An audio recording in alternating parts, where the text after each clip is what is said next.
Even after you blowing that whistle कि these people can come, before the attack happened, हम इसको क्यों नहीं रोक पाए? First call से लेके first field when you arrive, what is it that went through your mind? कभी किसी को एनकाउंटर किया हो, क्रिमिनल को या किसका, how do you process that as a human? Horrifying जो नज़ारा था वो नरीमन हाउस का था, लेकिन रात में जब भी करकरे और कामटे और सालस्कर की शहादत सामने आई तब सब चौकन्ना हो गया। उसके बाद में फिर special force, reserve force, special armoury, वो सारे फील्ड में उतारने लगे। अब जब कसाब को पकड़ा, उसके पास तो लाठी ही थी, उसने तो जाके उसको पकड़ के पूरी गोली अपने पेट में ले ली और उस पर जाके जा गिरा तो जिंदा पकड़ा गया। ये जो धुआंधार गोलियां वीटी स्टेशन पे चल रहा है, मुझे मार दे वादा नहीं। हमारा सिंधे जो वहाँ का सब इंस्पेक्टर था, उसने अपनी रिवॉल्वर से जितना हो सकता था मुकाबला कर नहीं पाया AK-47 का मुकाबला। तो सबसे बढ़िया है वो कॉन्शियस रखना कि मेरी जान चली जाए लेकिन मुझे पब्लिक को बचाना है। एक चीज जो उसने आप में बदल दी हो आफ्टर दैट। आज मेरे साथ बहुत ही स्पेशल गेस्ट है, ACP Dhanraj Vanjari. He has been the whistle blower for 26/11, उस पर हमने बात की है, related to bribe, related to all the confusion that a normal person will face to an officer who has served this country with utmost compassion and honesty. Do you think bribe देके हम किसी भी चीज़ से बच सकते हैं India में? What makes you actually corrupt can make you corrupt. This is the problem of system. लेकिन सवाल ये आता है कि who will change the system? तो ये आज तक आपके हिसाब से दाऊद और ये लोग पकड़े क्यों नहीं गए? ये अपने है ही नहीं, इनको कोई ना कोई हैंडल कर रहा है। कोई भी गैंगस्टर ले लो या कोई भी इंटरनेशनल क्रिमिनल ले लो, सलमान खान के इसमें लॉरेंस बिश्नोई, तो ऐसे आदमी को मारने से अगर औरों को प्रोटेक्टेड फील हो रहा है तो why should I sustain the guilt? ये माना कि मुझे उसको मारने का अधिकार शायद ना हो, लेकिन सिस्टम ने तो ये सब बनाया है। तो इस कॉन्सेप्ट से अगर आप सोचो तो एनकाउंटर ही। और वो कहता है कि जब तू पहलू में आकर मुस्कुराई तो लगा कि जवानी के दिन कुछ बाकी है अभी, बोतल भले खत्म हो चुकी हो मगर प्यालों में शराब बाकी है अभी। क्या बात। आप गुलजार जी से भी मिले हैं? गुलजार जी से भी मिला, वो तो विमोचन पे आए थे मेरी किताब। अच्छा। गुलजार साहब आए थे, उनके हाथों से 2nd एडिशन विमोचित हुई और जावेद अख्तर साहब ने तो प्रीफेस लिखी, courage is nothing but management of fear. You have to manage your fear. और जब ये पता है कि ये certainty, basic truth of life is death, तो उससे डरना क्या? अल्टीमेट वैसे जब मरने से पहले जीना सीख लो। In one word, I justified my existence. क्या बात है।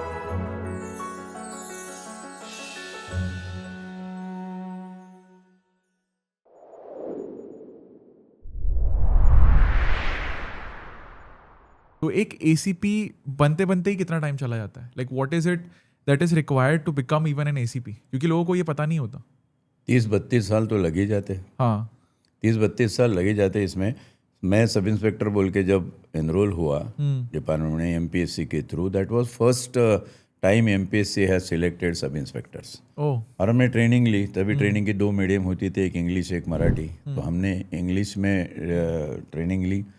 और ये बता दूं कि मैं पुलिस में आने से पहले I was professor of chemistry in college. तो रहा ये कि वर्दी पहनने के बाद में वो प्रोफेसर कहीं परेशान ना हो, इसकी मुझे बड़ी चिंता होती थी। अच्छा। और मेरा सौभाग्य है कि वो प्रोफेसर बिल्कुल जिंदा रहा, वर्दी में प्रोफेसर रहा। इसके लिए आपने जो मल्टीपल पर्सनालिटी की बात करी है, वो प्रोफेसर मुझे टाइम टाइम पे गाइड करता रहा। अब उसने पढ़ाई से मुझे कभी रोका नहीं, या पढ़ाई के तरफ हमेशा मुझे खींचता गया। कोई भी केस आती थी तो मेरे लिए एक एनालिटिकल डाटा बन जाती थी। और उसमें एनालिटिकल डाटा मैं देखता था कि ये इंसान है, ही इज़ अ एंटिटी, और ये फिजियोलॉजिकल एंटिटी लगती है, but basically human being is a psychological phenomena, ये मेरा मानना था। इसके लिए व्हाई ही बिहेव, बाद में मेरी रिसर्च उसी में आई, genetic orientation of thought dynamics, ये सारी चीज़ें होती रही। When I was international police officer on United Nations deputation in Kosovo, that time Yugoslavia as territory, you can say, Central Europe. So there, my Russian counter fellow, he told me that you are a chemistry professor and I am a psychologist. He was MA in psychology. He said, let us work together. So we started sharing thoughts, और वो एक experience बड़ा आज अलग था। Basic बात इसमें से लेने लायक है कि मुझ में जो प्राध्यापक था वो बिल्कुल जिंदा रहा, और उस प्राध्यापक ने मुझे खूब हेल्प की, खूब मदद की। ट्रेनिंग के बाद पोस्टिंग बम्बई में हुई। पहला पुलिस स्टेशन डोंगरी था। डोंगरी पुलिस स्टेशन का नाम सुनते ही लोग कांप उठते थे, एरिया का नाम सुनते कांप उठते थे। तब के दाऊद इब्राहिम वगैरह ये तो बच्चे थे, ये तो सतह पे आने से काफ़ी वक्त था उनको, लेकिन उस वक्त जो नाम चलते थे, रशीद अरबा, करीम लाला, ये 70s की बात कर रहे हो आप? ये 78 78, 79 की, 78, 79 की। तो वहाँ पे मेरा 3 साल का टेन्योर इन्हीं लोग के साथ में गया, और बड़ी ये होती थी उसके अंदर, हमें चाह होती थी कि जाए के देखे, क्योंकि आए तो है देहात से, मफस्सिल एरिया से, बम्बई जैसे महानगर में पड़े हैं, तो हर चीज़ की एक चाह होती है। आप अगर पूछोगे मजाकी तौर पे, तो सबसे बड़ी चाह थी कि करीम लाला को मिले। क्या बात है। हालांकि वो गुंडा था, बहुत बड़ा गैंगस्टर था। तो उसी ज़माने में उसकी फ़ोटो छप के आई थी राजीव गांधी के साथ, बड़ा कंट्रोवर्सी भी हुई थी। तो हमने सोचा राजीव गांधी के साथ में ये आदमी जाके मिल सकता है, अपने को क्या हर्ज, अपने तो एरिया में है इसका अड्डा। करेक्ट है। तो हम उसके एरिया में जाकर उसको मिले, और वजह क्या थी पता है? अमिताभ का जंजीर पिक्चर। मैं आपको बताऊं, मेरे को नायक पिक्चर दिमाग में आ रही है, जहाँ पे वो जाता है ना वो बंदे के पास में कि मैं ही तेरे पास आ जाता हूँ। वो एक सीन होता है उसके अंदर कि वो एरिया में जाता है जहाँ पे सब गुंडे रहते हैं, और वो अंदर जाता है, फिर लेके आता है उसको बस के यहाँ पे। There is a fight sequence in Nayak picture. मेरे को सेम वही वाइब आ रही है। नहीं, उस तरीके से मैं नहीं गया। मैं तो गया कि जिसका किरदार प्राण ने निभाया है। अच्छा। वो कुर्सी पे लात मारने वाला अमिताभ की, ये तुम्हारे बाप का घर नहीं पुलिस थाना है, ये कहने वाला अमिताभ को हमने ढूंढा। वो रघुनाथ सिंह नाम के एक इंस्पेक्टर थे, वो उस थाने में थे, और ये वाकया हो चुका था। जब आप किसी थाने में जाते हो तो it has its own history, तो आपसे बात करती है दीवारें, तो वो पत्थर दीवारें हमसे बात करते थे। हमने कहा चलो इसको मिले, तो हम जाके उसको मिले। उसने हमारा बड़ा अच्छे से स्वागत किया, बैठाया, और सारी हिस्ट्री बताई कि ये कैसे हुआ, क्या हुआ, रघुनाथ सिंह के साथ कैसे भिड़ंत हुई, बाद में कैसे दोस्त बने, और कितने फिर अच्छे दोस्ती में वो निभाया। तो फिल्म का एक बीच था। देखो अब के जितने भी फिल्में हैं, हॉलीवुड की, बॉलीवुड की, नेटफ्लिक्स में जो भी आ रही है, फेमस फिल्में इस either on the life of police officer और मिलिट्री ऑफिसर और कमांडोज या इंटेलिजेंस एजेंट, इसी के ऊपर सारी फिल्में। लोगों को हमेशा इन सर्विसेज के बारे में जानने की बड़ी उम्दी चाह रही है कि मैं ये समझूँ, मैं वो समझूँ, और बड़ा इंस्पायरिंग भी होए। यंग जनरेशन थिंक कि हमने साला ऐसा बनना है, हमने ऐसा होना है, हमने ऐसी पढ़ाई करनी है। मेरे साथ में जब 15-20 साल मेरी सर्विस हो गई, तो I had some junior with me, जैसे नए सर्विस डाल के आए, तो वो कहते थे, बड़ा फ़क्र मुझे महसूस होता था कि हमें आप जैसा पुलिस ऑफिसर बनना है। तो ये बातें चलते रहती है, एक इंस्पायरिंग हो, पर्सनैलिटी हो पुलिस ऑफिसर के। हालांकि क्रिटिसिज्म भी पुलिस पे बहुत होता है, पार्ट ऑफ प्रोफेशन। लोग गालियाँ भी खूब देते हैं, वो अपनी जगह पे है, लेकिन फिर भी जो पुलिस एक कॉन्स्टिट्यूशनल अरेंजमेंट है इस डेमोक्रेटिक कंट्री की, बहुत अच्छी ऑर्गेनाइजेशन है। It's challenging at the same time, it proves that you are capable or not. The purpose of your life you can justify through this uniform. इतना अच्छा दायरा है उस सर्विस का। और दूसरा जो मुझे खास करके फ़ायदा हुआ इसमें, variety of people, the canvas is so large. मैं JRD टाटा, नानी पालकेवाला, उनके कैबिन में बैठ के उनके साथ में चाय शेयर करी है, और वही फिर कोई झोपड़पट्टी का दादा हो या झोपड़पट्टी का कोई माजूर इंसान हो, उसके भी साथ में बैठकर मुझे शेयर करने की ये मिली है। तो सी द रेंज, ये अपॉर्चुनिटी, इतनी बड़ी रेंज तुम्हें कहाँ मिलेगी और किसी जॉब में। That was the basic thing. अब पोइट्री वोइट्री का तो शौक पहले से था, मैं पहले भी पोइट्री लिखता था। मैं आपको पॉज कर सकता हूँ यहाँ पे? हाँ। मेरे को ना सबसे प्यारी बात ये लगी कि आप है ना अपनी ACP की जर्नी को भी ना एक लेखक की तरह बयां कर रहे हो। एक कैनवस के ऊपर उसके एक एक रंग को मेरे को बता रहे हो कि नीरज ये रंग की ये वैल्यू थी, ये रंग की ये वैल्यू थी। सी आई थिंक जो आपके अंदर का जो प्रोफेसर था ना और जो लेखक था वो उसको उस अपॉर्चुनिटी से देख भी रहा था, यार यहाँ पे तो मेरे को ये साइकोलॉजी भी देखने मिल रही है, ये ह्यूमन इंटरवेंशन भी देखने मिल रहा है, and this is something which rarely human gets. आप कॉर्पोरेट में जाओगे तो आपको एक पर्टिकुलर सेट ऑफ पीपल मिलेंगे, इंजीनियरिंग बैकग्राउंड से ही आ रहे हैं, एमबीए बैकग्राउंड से ही आ रहे हैं, बिल्कुल बीकॉम बैकग्राउंड से ही आ रहे हैं, सीए फर्म में जाओगे तो सारे फाइनेंशियल बैकग्राउंड से ही आ रहे हैं। There is no other colour in that area, yes, जो कि आपको मिला। नाउ कमिंग बैक टू, जब मैं इस चीज़ को ट्रेस करता हूँ ना, तो मैं अभी थोड़े से आपसे सवाल जवाब करूंगा इस बेसिस पे कि एक सिविलियन के माइंड में क्या होता है, क्योंकि ये लाइफ मैंने नहीं जी है, मैं तो बहुत यंग हूँ अभी आपके कंपैरिजन में, and neither have I weird this uniform, right. तो मैं उस पर्सपेक्टिव से पूछूंगा कि मेरे को दूर से क्या दिख रहा है, और फिर आप उसके अंदर है ना क्लैरिटी ला सकते हो। बिकॉज क्या होता है कि हम वो था ना, वही कहावत होती है, दूर से देखा तो ये दिख रहा था, पास आके देखा तो ये पता चला। तो मेरे को वो कंफ्यूजन क्लियर करनी है लोगों के दिमाग में, right. And then obviously there is so much to learn from you. So पहला मैं एकदम बहुत ईजी सा सवाल पूछूंगा, डू यू थिंक ब्राइब दे के हम किसी भी चीज़ से बच सकते हैं इंडिया में? वो तो ट्रूथ ऑफ द ईरा है, इंडिया में ही नहीं पूरे दुनिया में है। ब्राइब ऐसा कोई ज़माना नहीं था, आप अगर वेदों उपनिषदों से भी चलो, अच्छा, तो ब्राइबिंग और ये अलग अलग किस्म की होती थी। कोई ऐसा ज़माना नहीं था, क्योंकि आपके पास में जब पावर है, what makes you actually corrupt? Power can make you corrupt. And sometimes it is been thrashed, it is been clutch of the situations, circumstances. कुछ कॉम्प्रोमाइजिंग फैक्टर्स भी होते हैं। फॉर एग्जांपल पॉलिटिकल इंटरफेरेंस है, या फिर तुम्हारा कोई निजी मामला जिसमें है, कोई रिश्तेदारी बिरादरी का मामला है, तो उसके अंदर आदमी उसके पीछे जा सकता है। ब्राइब लेना नहीं लेना, ये तुम्हारा इंडिविजुअल कॉम्प्रोमाइजिंग फैक्टर जो है वो डिसाइड करेगा, अपने वैल्यूज पे डिपेंड करता है, अपने वैल्यू पे डिपेंड करेगा। कहाँ लेना है वो भी डिपेंड करेगा। हमने जो सीनियर देखे उन्होंने कहा कि जहाँ तुम्हें मौत दिखे, जहाँ डेड बॉडी का पंचनामा करना हो, इंक्वेस्ट पंचनामा पे, उसमें पैसा कितना भी कोई दे, छूना मत। क्योंकि वो ये पुराने ऑफिसर्स हमारे जो सीनियर रहे, वो आप आज तो है नहीं दुनिया में, सब निकल गए, तो उन्होंने कुछ ऐसी वैल्यूज़ कर रखी हैं, तो उसके दायरे अलग अलग है।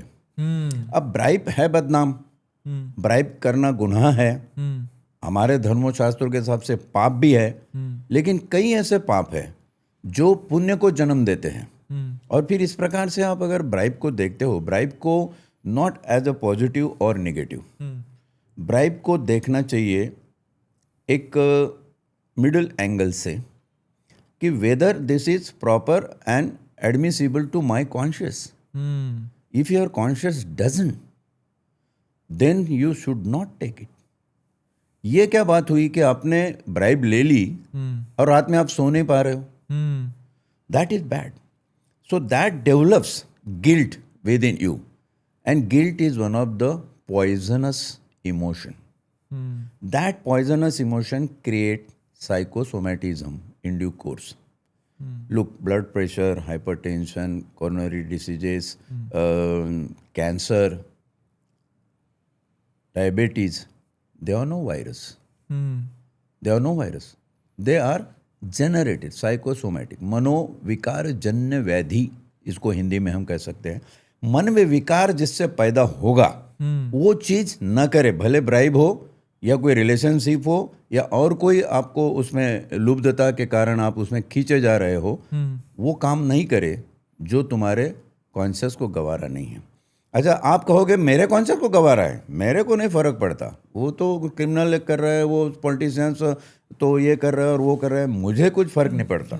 ये आप कहते हो, लेकिन आपके भीतर जो है वो आपको सोने नहीं देगा. अपने आप से झूठ नहीं कह सकते. बिल्कुल, you can not cheat your conscious. Correct. मैं यहाँ पे ना थोड़ा सा इसको पब्लिक के लिए ब्रेक डाउन करना चाहूँगा, जितना मैं समझ रहा हूँ इस चीज़ को, कि अगर हम ब्राइब को एज अ प्रॉब्लम लेके, हाँ ठीक है, this is a part of a system, हम उस चीज़ पे एग्री करते हैं, इट इज़ देयर. अब आप जिस तरह से इसको बता रहे हो कि let's take two story example real life. एक होता है ट्रैफिक पे किसी को रेड सिग्नल पे पकड़ा, उसको उससे ब्राइब ले ली, ठीक है. यहाँ पे आपके पास में ऑप्शन था कि आप ब्राइब ना लेके प्रॉपर ड्यू प्रोसीजर फॉलो करो, ठीक है. देयर इज नो जान हानि यहाँ पे, कि आपके लाइफ के ऊपर कोई थ्रेटन आ रहा है, it's your complete optional moral allegation कि आप ये मैं खुद चूज कर रहा हूँ करने के लिए। एक हो गया कि मेरे को बड़ा सैड लगता है ये बोलते हुए कि बहुत सारे मैंने IAS ऑफिसर्स या उनकी स्टोरी सुनी है जिनके साथ में बहुत कुछ हुआ है, जो बाद में रिवील भी हुआ है कि due to some political pressure या किसी चीज़ की वजह से उनकी डेथ हो गई क्योंकि they said no to sign something और टेक अ ब्राइब, जो उनके मॉरल कंपस के अंदर फिट नहीं बैठ रहा है।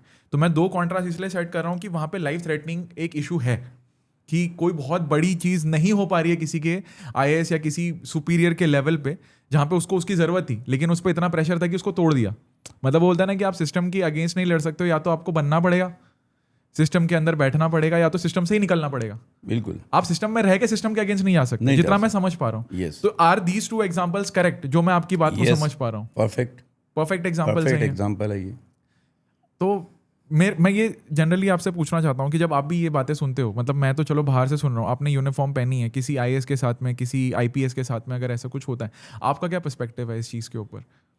आपने अपने रियल लाइफ में ऐसे कोई सिनेरियोज देखे हैं आपकी नज़रों के सामने कि कोई आपका सुपीरियर था बहुत बड़ा जिसने किसी एक चीज़ में अपने वैल्यू को नहीं छोड़ा बट फिर लोगों ने उसको छोड़ दिया? ऐसा कई ऑफिसर्स हैं जिनके साथ हुआ, उनके करियर बर्बाद हुए, उनको साइडलाइन रहना पड़ा। आप अगर किसी चीज़ को एक्सेप्ट नहीं करते हो as a part of compulsion within system, तो सिस्टम तुमको सपोर्ट नहीं करेगा। ये एक बहुत बड़ा इम्पॉर्टेंट इशू है। किसी भी सिस्टम में नौकरी करने के लिए जब आप जाते हो तो सिस्टम को समझना होगा। Every system has its own ethics, own culture and own moral values. You should understand that. ये ज़रूरी नहीं कि तुम्हारी सारी इथिकल और मॉरल वैल्यू के साथ सिस्टम की वैल्यू तू खाएगी। अब वहाँ पे कॉम्प्रोमाइजिंग फैक्टर आ जाता है। वो कॉम्प्रोमाइज परसेंटाइल जो वर्कआउट आप करो वो तुम्हारे कॉन्शियस में कितना फिट होता है, that is the crux of the issue. अगर वो नहीं हो रहा है तो या तो सिस्टम आपको ख़त्म कर देगी, आप सिस्टम का कुछ नहीं बिगाड़ सकते, क्योंकि सिस्टम एक सेट मशीन है, एक बड़ी मशीन का आप हिस्सा बन गए। तो आपको वो मेन रॉड जिस तरीके से घूम रहा है उसी तरीके से हर पुर्जे को घूमना होगा। एक पुर्जा कहे कि नहीं मैं इस रॉड के तहत नहीं घूमूंगा तो कट के बाहर आ जाएगा। ब्राइबिंग का जो इशू है ये भी बड़ा सेंसिटिव इशू है कि ब्राइब हम एक साइड में देखते हैं कि पुलिस ब्राइब लेती है। उनको एक बड़ा मज़ेदार किस्सा बता दो। एक म्यूनसिपालिटी के स्कूल में मैं जाके बच्चों से बात कर रहा था, 5वीं 6वीं कक्षा के बच्चे थे, बिल्कुल छोटे छोटे नन्हे बच्चे। एक बच्चे ने खड़ा होके सवाल पूछा, अंकल। मैंने बोला क्या बात है, पूछो। उसने पूछा, अंकल पुलिस लोग पैसे क्यों खाते हैं? तो that was very amazing. Police लोग पैसे। मैंने कहा बेटा पुलिस लोग पैसे क्यों खाते? मेरे दिल में कहा तूने कहाँ देखा?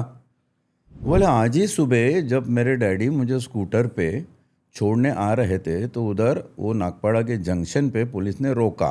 पुलिस ने रोकने के बाद में डैडी को रिसीट काटने के लिए बोला, तो डैडी बोला देखो हवलदार अभी इसमें रिसीट में टाइम जाएगा, ये जाएगा वो जाएगा, ये सब मेरे को बच्चों को छोड़ना है, बाद में दुकान भी खोलने के 50 रुपये ले लो और छोड़ दो। तो मेरे डैडी ने उसको 50 रुपये दिए, उसने जेब में डाले और वो चला गया।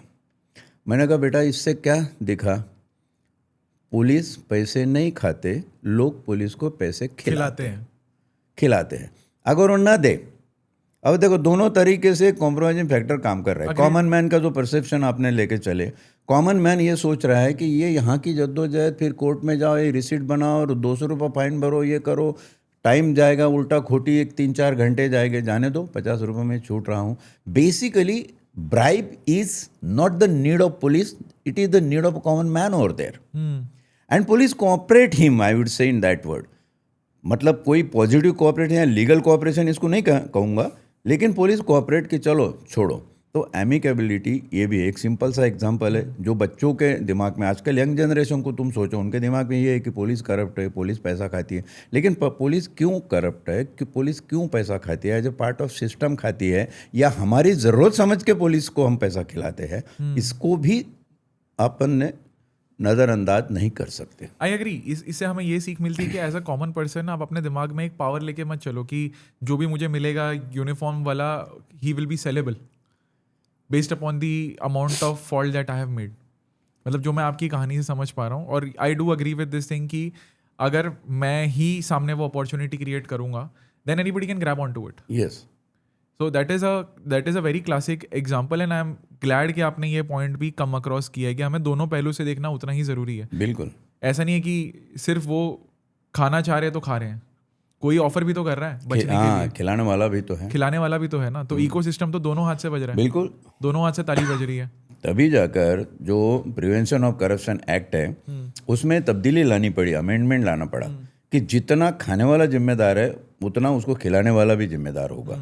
That is the change been brought in legislation. अगर लेजिस्लेटिव एक्ट में इस प्रकार का चेंज आता है, that means that somewhere the parliament has recognise this factor कि करप्शन सिर्फ वन साइड बात नहीं है, ये अदर साइड भी है. अगर आप अपना पर्सनल ओपिनियन दो, जैसे अगर मैं ओवरऑल बात करूं, ऐसे किसी, because if I am moral and I am part of the system and I don't want to do certain things, मेरे पास में कोई ऑप्शन नहीं है. I have to either retire और मुझे कर दिया जाएगा. सो आपको क्या लगता है कि हम ओवरऑल इस चीज़ को सॉल्व कैसे करते हैं? आपका personal opinion, it is not about right and wrong. अगर आपके दिमाग में कोई चीज़ आ रही है तो कि नीरज मेरे को लगता है कि ये इस चीज़ से सॉल्व किया जा सकता है, क्योंकि मेरे को ये चीज़ बड़ी बुरी लगती है एज अ सिविलियन कि अगर एक बंदा, कितने लाख लोग एग्जाम देते हैं एक IAS बनने के लिए. It is a very hard battle. लोग अपने, मुझे पता है specially coming from a Punjabi family या नॉर्थ इंडियन फैमिली, मैंने देखा है कि लोग सिविल सर्विस के लिए कितनी मेहनत करते हैं, 5-5, 6-6 साल. बिल्कुल. उसके बाद में अगर किसी की फैमिली को भुगतना पड़े और वो उनका बच्चा मर जाए because he was not selling his moral values, then where are we heading? Because फिर वो बंदा मेहनत ही ना करे ना.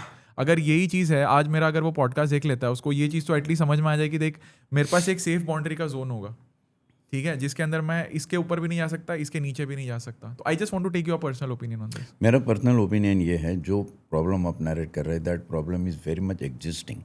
This is a problem of system.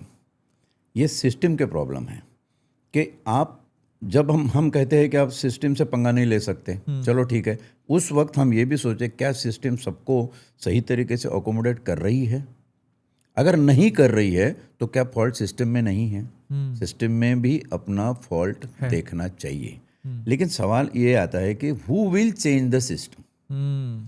Law makers can change the system only because everything has a constitutional base in this country. So law makers, तो आप law maker बन जाइए. कई लोग हमने देखे, हमारा ही खुद का एग्जांपल ले लो कि ये होने के बाद में we are searching place in politics कि क्या है पॉलिटिक्स. और हर प्रश्न तुम्हारे जीवन का अगर पॉलिटिक्स के ही दहलीज पे जाके दम तोड़ रहा है तो पॉलिटिक्स को हम बुरा क्यों कहें? उसमें भी अच्छा हो सकता है. ये है कि वहाँ ये लोग जावे और इनको जैसे सिस्टम चाहिए वैसे सिस्टम बनावे. आपने जो एग्जाम्पल दिया, कई लोग इसमें हताहत होकर बड़ा नुकसान हुआ, जिंदगियां बर्बाद हो गई. क्या ऐसे लोगों को सिस्टम अकोमोडेट नहीं कर सकती है? जो ऑनेस्ट है और अपने ऑनेस्टी की कीमत अगर उनको इस हद तक चुकानी पड़े तो सिस्टम ने सोचना चाहिए. अब सिस्टम सोचेगी, लॉ मेकर सोचेगा वो कितनी उनकी इंटीग्रिटी है, कितना उनका इथिकल पावर है, या वो कहाँ जा रहे हैं, किस दिशा में ले जा रहे हैं कंट्री को, ये सारा डिपेंड इसके ऊपर करता है. तो इट्स अ कॉम्प्लेक्स इशू. ये बात है. आई एग्री, क्योंकि कहीं ना कहीं अगर मेरे पास पावर है और मैं पावर को सही तरीके से यूज़ ना करूँ, वही फंडामेंटल प्रॉब्लम पे आता है. If I am politician, if I am somebody superior to let's say even IAS, अगर मैं ही उस न्यू रूल को नहीं लेके आ रहा हूँ, क्योंकि सिस्टम तो मैं बना रहा हूँ ना. बिल्कुल. और अगर मैंने उस चीज़ को एनफोर्स करा दिया, again I am going to a very basic example of Nayak again, कि जैसे वो बोलता है ना, नहीं ये फाइल निकालो जहाँ से जो है. I know it's a idealistic scenario, not a realistic scenario, but बात तो वहीं चली जाती है. अभी मैं आपसे ना एक इंटरेस्टिंग टैंजेंट पूछना चाहूँगा कि आपको क्या लगता है, ये जितने भी हम, एक होता है ना धारणा होती है लोगों के दिमाग में, इस पे ये बॉलीवुड मूवीज का कितना कंट्रीब्यूशन होता है, कितना उसमें सच और झूठ दिखाता है? क्योंकि मेरे को देखो, मैं अगर ऐसा बच्चे की तौर पे देखूँ तो मेरे को कहाँ से समझ में आता है कि पुलिस ऑफिसर क्या कर रहा है? हर सिग्नल पे तो मैं नहीं हूँ. मतलब एक होता है ना, जैसे आपने कहा कि सबसे ज़्यादा कहानियाँ इन्हीं पे बनती है, बेबी मूवी हो गई, कोई मूवी हो गई, कुछ भी हो गया, चाहे वो या तो गैंगस्टर पे बन रही है, आपको पता है 1990s के गैंगस्टर्स पे बनेगी, सुल्तान मिर्जा पे बन गई, किसी पे बन गई, या फिर एक IPS IAS या कोई एक ऐसी विसल ब्लोअर पे बन जाएगी. तो आपको क्या लगता है कि कितना सच और झूठ होता है इन मूवीज़ के अंदर और वो कितना कंट्रीब्यूट करते हैं ऐसी प्रॉब्लम्स में? मैं जहाँ तक जानता हूँ मूवीज़ में ऐसी कोई चीज़ बेसिकली झूठ नहीं होती. That's a combination of facts and fiction. Okay. Facts and fiction को कॉम्बाइन करोगे तो ही फिल्म बनेगी, वो हिसाब से बनती है. अब जहाँ पुलिस के नेगेटिव रोल दिखाए गए तो ये भी हकीकत है। अगर आप पूछो कि फिल्में आती कहाँ से हैं, फिल्मों को कौन खुराक देता है, तो फिल्मों को खुराक आवाम देती है। अपने समाज में से ही फिल्म जो घटनाएं होती है, उस घटनाओं का जो वृत्तांकन है या कहीं पे आती है पब्लिक डोमेन में, उसी से फिल्म बनाने वालों को कहानियाँ मिलती है और वो कहानी बना के बनाते। तो दोनों साइड है। पॉजिटिविटी टुवर्ड्स पुलिस ये आजकल के फिल्मों में बढ़ चुकी है। उसकी वजह एक है कि पुलिस ने भी अपना काम करने का दायरा और ये टेक्नोलॉजिकल डेवलपमेंट कि कोई चीज़ छिप नहीं सकती, आप कुछ भी कर लो, कोई चीज़ छिप नहीं सकती। तो पुलिस का पॉजिटिविज़्म दिखाना बहुत ज़रूरी है और वैसी ज़्यादा फिल्में आजकल आ रही है। पहले ज़माने में खास करके साउथ में पुलिस की बड़ी नेगेटिव फिल्में हुआ करती थी। मतलब एक 40-50 साल पहले की आप फिल्म देख लो तो एक तो लेट आएगी, या उनका ड्रेसिंग परफेक्ट नहीं रहेगा, या उनका रहन सहन ठीक नहीं है, या उनको बहुत ज़्यादा ऐसे मोटा दिखा हाँ देंगे कपड़े या कुछ ऐसे। मोटा दिखा दिया, जाड़ा दिखा दिया, ऐसा एक भद्दी इमेज हाँ। पुलिस की वो काफ़ी हद तक इम्प्रूव हुई है। और अभी की जो फिल्में आ रही है खास करके पुलिस डिटेक्शंस, कोई अच्छा नुमाइंदा इन्वेस्टिगेशन, रोहित शेट्टी की जितनी आई हैं ये सारी पुलिस वाली, काफ़ी पॉजिटिव थेरीज हैं, जिसमें कई फिल्में ऐसे हैं जिसमें हम ये बताएं कि बेरहमी से अच्छा अगर उसको करना पड़े और सिस्टम के अंदर तुमको फेस करना पड़े, तो ये भी फिल्मों में बहुत अच्छी तरीके से दिखाया है कि he has the courage to face it, कि मैंने ये किया है, ये पब्लिक और आवाम के लिए अच्छा है। अब सिस्टम भले इसमें मुझे पनिश कर दे, I am ready to undergo that punishment. And ये अवेयरनेस बहुत सारी ला रही है मूवीज। हाँ। मतलब ये जो अनटोल्ड स्टोरी होती है कि ये किसने स्पाई बन के अपनी पूरी लाइफ सैक्रिफाइस कर दी, वो पता ही नहीं, आज तो वो है भी नहीं, बिल्कुल। बट उनकी मूवी आ गई आज, मूवी क्योंकि उनकी कंट्रीब्यूशन देश के लिए इतनी बड़ी थी। बराबर है। मैं तो समझता हूँ जितनी तादाद में आज दाऊद के साम्राज्य पे या उसकी पर्सनैलिटी पे या उसका जो भी नेटवर्किंग उस पर फिल्में आई, उसके मुकाबले पुलिस ऑफिसर पे कम फिल्में आई। कहाँ आए, ज़्यादा आनी चाहिए। ज़्यादा आनी चाहिए। तो समाज में ये मैसेज चला जावे कि भाई पुलिस ऑफिसर भी नामचीन होते हैं, उनके ऊपर भी फिल्में बन सकती है। ये नहीं कोई गैंगस्टर है तो उसी के ऊपर फिल्में बन रही है, कोई टेररिस्ट है तो उसी के ऊपर, वो ज़्यादा इंटरेस्टिंग लगती होगी मसाले के साथ में, वो आप देखिए ज़रूर, लेकिन पुलिस ऑफिसर के रोल को अंडरमाइन आपके फिल्मों में नहीं किया जा रहा है। ये एक पॉजिटिव और बड़ी होपफुल आशावादी बात है, ऑप्टिमिज्म है इसमें। पुलिस की इमेज 1990 से, जहाँ पे बॉम्बे के अंदर एक गैंगस्टर राज था, है ना, लोग डरते थे, लोगों को पता नहीं था कि वो सिक्योर हैं या नहीं है। आज लोगों को ये पता है कि हम मुंबई में सिक्योर हैं, क्योंकि मैंने एज अ किड 1994 बॉर्न हूँ मैंने हमेशा अपने आप को सेफ फील किया मुंबई के अंदर। और ये आई थिंक बहुत प्राइड की बात है मेरे लिए भी और मुंबई पुलिस के लिए भी, कि अगर मुंबई का कोई भी नागरिक, लड़का छोड़ो कोई भी लड़की भी अपने आप को सेफ फील कर रही है at any time of in the day, तो ये बहुत बड़ी अचीवमेंट है। बट ये मेरे को सिर्फ एक साइड दिखती है, क्योंकि मैं उस एरा में बॉर्न नहीं हुआ था। आपने वो साइड देखी है जो शायद मुंबई का बहुत अगली फेस था, जिसके ऊपर आज कहानियाँ बनती हैं, मूवीज़ बनती हैं। तो आपको क्या लगता है कि क्या ऐसे चेंजेस आए थे, क्या आपने चीज़ों को ऑब्जर्व किया है कि ये इतनी ज़्यादा ग्रोथ हो गई हमारी इस सिटी के अंदर? बेसिकली हम एक बात को लेके चले कि जो चेंज आता है वो सबसे पहले किसी सिस्टम में नहीं आता, वो आता है अवाम में, समाज में। क्या बात है। और पुलिस जो है उसको चेस करती है। वाह। तो पुलिस का चेस करना ये दर्शाता है कि पुलिस में जो तब्दीली आएगी वो थोड़ी लेट होगी। पहले वैसे क्राइम नहीं आए, अब AK-47 आ रहा है तो पुलिस को चेंज होना पड़ेगा। 26/11 जैसा अटैक या उसके पहले की बात अगर करो तो पुलिस का, खास करके बम्बई पुलिस का दायरा जो बदला है वो 92-93 के राइट्स के बाद में बदला।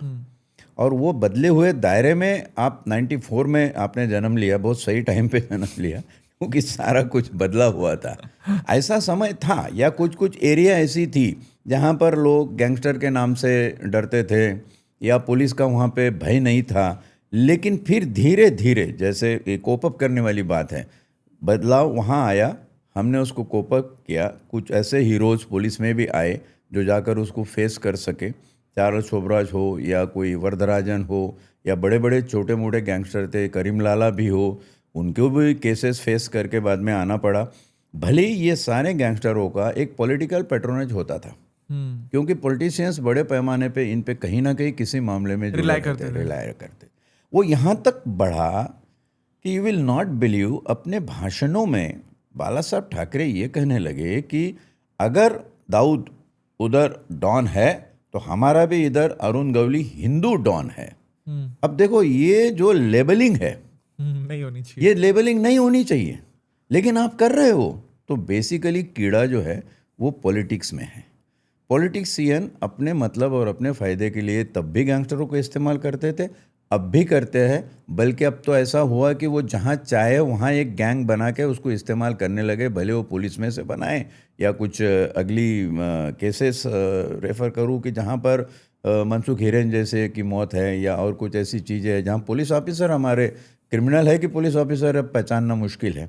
तो ये साइड में भी आप थोड़ा तवज्जो दे दो, ध्यान देकर इसको बताओ ये तब्दीली आई कहाँ से। ये सारा मशीनरी अपने हिसाब से जब चलती है और जो सेटअप करने वाला है सिस्टम का, वो अगर उस टाइप का एथिकल और मॉरल वैल्यू रखे हुए है तो वो सिस्टम में आएगा। अब पुलिस को फेस करना है, पुलिस अपने तरीके से फेस करेगी, बट इट टेक्स टाइम। आप बोलेंगे इंस्टेंटली ये हो जाए, ऐसा नहीं होता। सीसीटीवी हमारे पास एक ज़माने में नहीं थे, कहीं किसी गली कुचे में कुछ हो जाए पता नहीं चलता था, आज है। तो ये जो कोपिंग अप है पुलिस का और पुलिस का हीरोइज्म जो है वो बड़े अच्छे पैमाने पर सामने आ रहा है। आफ्टर 93 ये कंप्लीट दायरा चेंज हो गया। After 26 there are two major this thing terrorist attack you can say कि 93 के बाद में 26/11। तो ये दोनों अटैकों ने बम्बई को पूरी तरह से तब्दील कर दिया, हर मामले में, हर स्पेयर में। वो पुलिस का स्पेयर हो, रेवेन्यू का हो, कंस्ट्रक्शन डिपार्टमेंट का हो या बिल्डर्स का हो, सारे दायरे इसमें बदल दे गए। अब ये बदलाव भी ज़रूरी है और उसको कोप अप करना भी ज़रूरी है। और इसीलिए मैं समझता हूँ कि पुलिस का हीरोइज्म जो है वो रहना चाहिए, because they are the protector of law, and when law is well protected automatically citizen feels safe and protected, and that is the culture of Mumbai, and that's why credit finally goes to Mumbai Police. अभी हम 26/11 पे आते हैं, because आपने एक बहुत important role play किया है उसके अंदर। You were the whistle blower, क्योंकि जो अटैक्स हुए थे जिस तरह से, एक तो पहली बात उसने पूरे मुंबई को बदला, सिविलियंस के माइंडसेट को बदला, डिफेंस के माइंडसेट को बदला, कंट्री के माइंडसेट को बदला। करेक्ट। उसके बाद से मुंबई, मेरे हिसाब से मुंबई पुरानी वाली मुंबई नहीं रही जो डरती है। Right, we all stand with each other. और अभी हम प्रॉपरली इस चीज़ को इंश्योर करते हैं कि इसके बाद में किसी की भी इस तरीके से जान हानि नहीं होनी चाहिए। बिल्कुल राइट। आपने बोला कि आप जब अपने वर्किंग इसमें थे ACP में, you were exactly the in-charge of these areas, it was the most affected one, Colaba, जहाँ पे भी अटैक्स हुए थे। तो मैं आपसे जानना चाहूँगा, even after you blowing that whistle कि गुजरात से through the route of sea these people can come, before the attack happened, which was covered in the newspaper as an headline, हम इसको क्यों नहीं रोक पाए? या आपका क्या पर्सपेक्टिव है इस पे? मेरा जो रोल था वो रोल से मैं शुरू करता हूँ प्लीज, तब के पता चलेगा कि हम इसको क्यों नहीं रोक पाए। मेरी पोस्टिंग हुई थी नए नए वहाँ कप परेड पुलिस स्टेशन का, मैं इंचार्ज था। और ये टेररिस्ट जिस जगह पे आए वो एरिया भी कप परेड पुलिस स्टेशन के जुरिडिक्शन में आता था। जैसा मैंने कहा शुरू में ही कि वर्दी में प्राध्यापक था, पढ़ाकू था, हर चीज़ को देखने की बड़ी शिद्दत होती थी, डाटा एनालाइज ये सब करता था। तो वहाँ जाने के बाद मैंने कुछ इंटेलिजेंस रिपोर्ट ऐसे देखे कि जिसमें ये अंदेशा था कि टेररिस्ट अटैक हो सकता है कहीं भी इंडिया में। उस बीच मैंने एक स्पीच और एक आर्टिकल पढ़ा था, I think it was Chandrashekhar Tilak, if I don't forget the name, he is economist, and he has written in his article कि there won't be a surprise if terrorist attack would be there in the eve of world economic recession. पूरे दुनिया में 2008 में एक economic recession आ गया था। अब जब इकोनॉमिक रिसेशन आता है तो लोगों को ज़रूरत पड़ती है टेररिस्ट अटैक कराने की। आप कहोगे इसमें क्या तुक है? तो जो कंट्रीज़ है जिनकी इकोनॉमी वॉर इक्विपमेंट पे बेस है, वो चाहेंगे कि हमारे वॉर इक्विपमेंट बिके जाए, उसको कोई ख़रीदार हो, खरीदार कौन बनेगा? जहाँ टेररिस्ट अटैक हुए, अभी 26/11 की बात ले लो, 26/11 के बाद में हमने कितने हज़ार सीसीटीवी कैमरेज पूरे कोस्टल एरिया को कवर करने के लिए लगाए। ये सारे कैमरेज और ये सारे इक्विपमेंट हमने कई बढ़िया डिवाइस खरीदे, वेपन्स खरीदे। डिफेंस का पूरा बजट ही चेंज हो गया डिफेंस ना। का पूरा बजट चेंज हो गया। तो ये चेंज किसके झोली में जा रहा है? ये चेंज कोई इंटरनेशनली बैठा हुआ है जिसके झोली में जा रहा है। तो आप इस बात को समझ ले कि कोई इंटरनेशनल पावर थी जो इस प्रकार से करना चाहती थी। तो हमने कहा इंटरनेशनल करे या नेशनल करे, जो कुछ भी है अपन अपने एरिया को देखो। तो हमने जब हमारी एरिया देखी और हमारी एरिया देखने के बाद में पता चला कि 2-3 बातें उसमें हुई।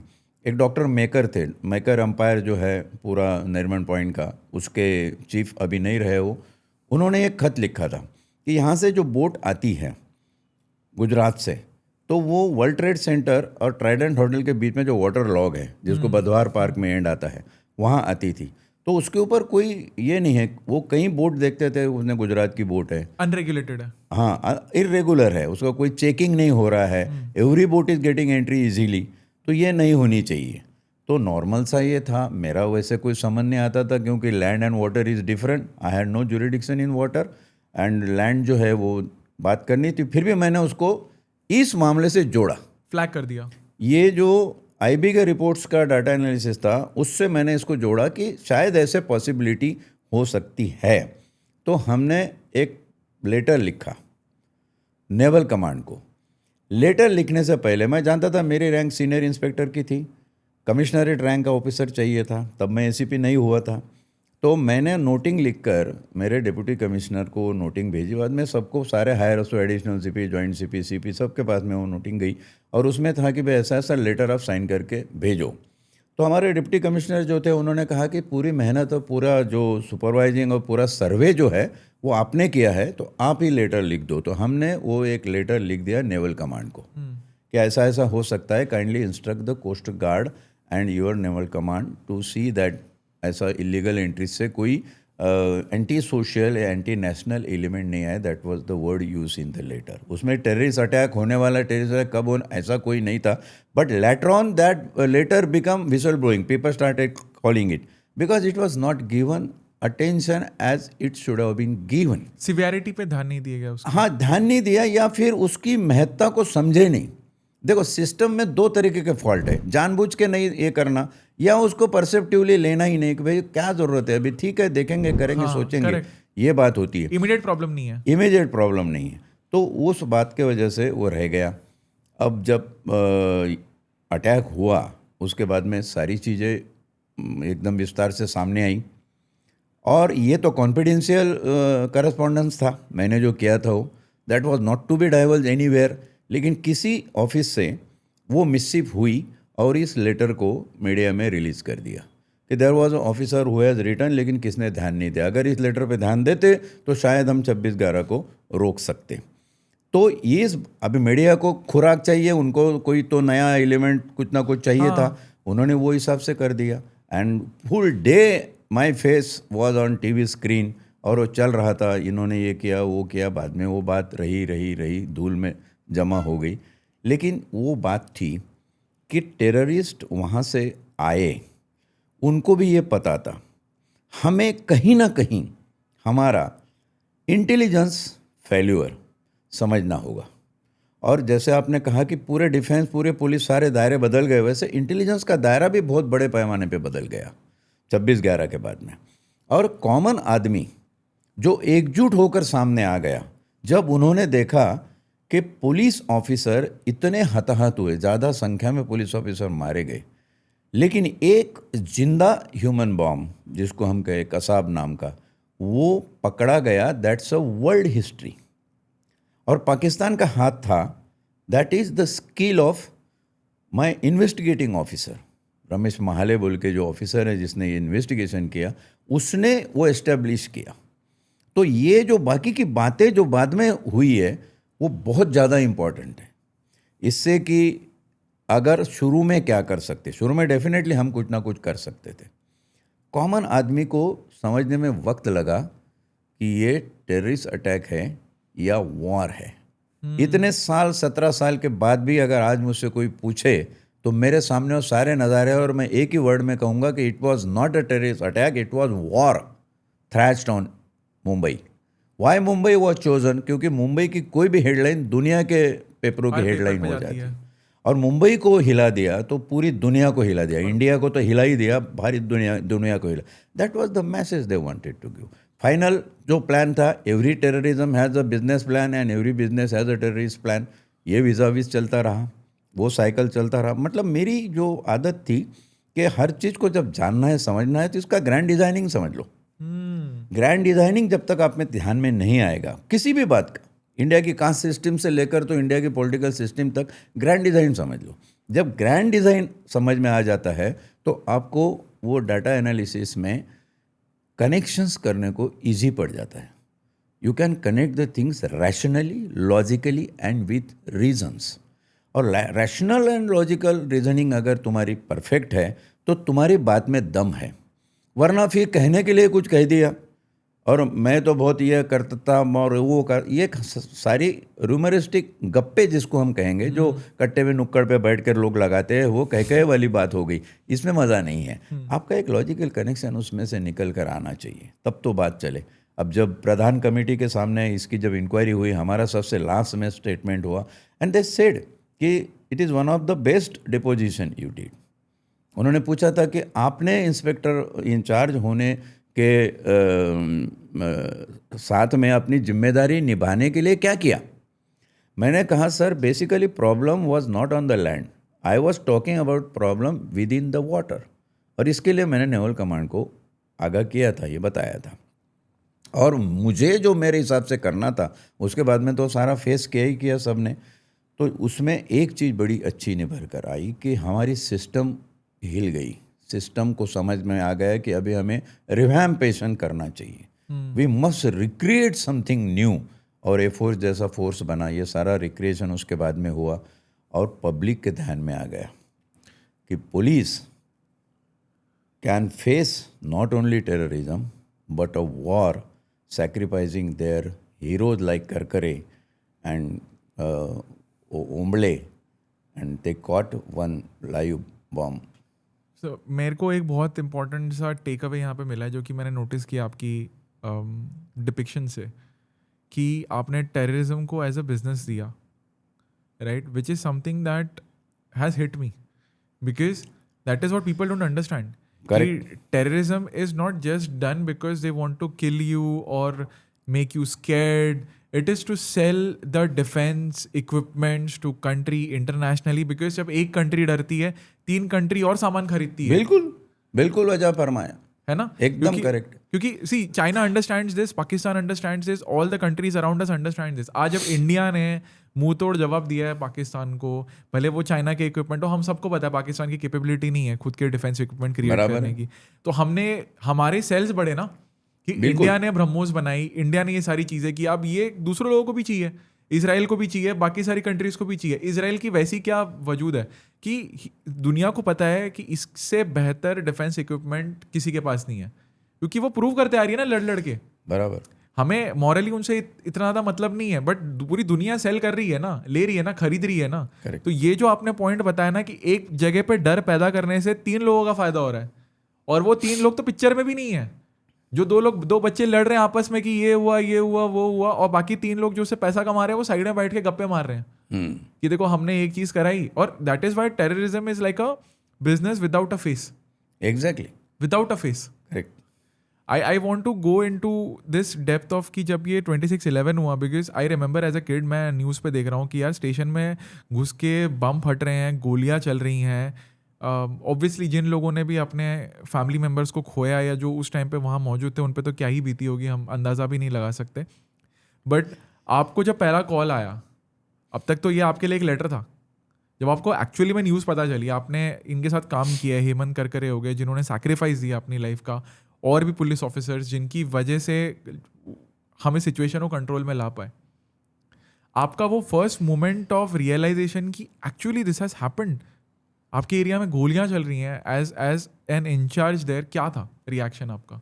पहली रिएक्शन तो ऐसी थी, क्योंकि ये टेररिस्ट अटैक है, ये तब तक किसी को पता नहीं था. पूरी रात 26/11 की बीतते बीतते 12-1 बजे 2 बजे ये पता चला कि इसकी इंटीग्रिटी कितनी ज़्यादा है और कितना मैसिव ये है। शुरुआत की जब इंफॉर्मेशन आई कंट्रोल रूम से कि यहाँ ऐसे ऐसे फायरिंग हुआ, दैट वाज वन की वीटी स्टेशन पे फायरिंग हुई है। उसके बाद में लियोपोल्ड जो ये था होटल कुलाबा का, वहाँ पे फायरिंग हुई है, ताज में फायरिंग हुई है। ये धीरे धीरे धीरे धीरे कड़ियाँ जुड़ती गई। पहला रिएक्शन और पहला रिस्पांस पुलिस का जो भी आमतौर पे होता है वो है कि अरे उधर फायरिंग का इंसिडेंट हो गया, चलो जितने भी लोग हैं अवेलेबल वहाँ पर उस वक्त रेडी हो जाओ, जो भी अपने पास है लेके चलो। राइफल है नहीं है, बहुत से लोग विदाउट राइफल भी चले गए, ऑफिसर्स अपने रिवॉल्वर लेके चले, जिनके पास कुछ नहीं था वो लाठियाँ लेके चले। इस हिसाब से हम लोग गए फर्स्ट इम्पैक्ट में। लेकिन जब देखा कि इसका मैग्नीट्यूड बहुत ज़्यादा है और एक अलग डायमेंशन में ये दिख रहा है, शुरू में लगा गैंग वॉर है, कोई दो गैंग आपस में टकरा दी होगी, और साइमल्टेनियसली मीडिया का भी अपना जो बात है वो करना चालू था। लेकिन रात में जब भी करकरे और कामटे और सालस्कर की शहादत सामने आई तब सब चौकन्ना हो गए। उसके बाद में फिर special force, reserve force, special armoury, जितने भी मौजूद क्यूआरटी जैसे क्विक रिस्पांस टीम जैसे हमारे पास थे वो सारे फील्ड में उतारने पड़े।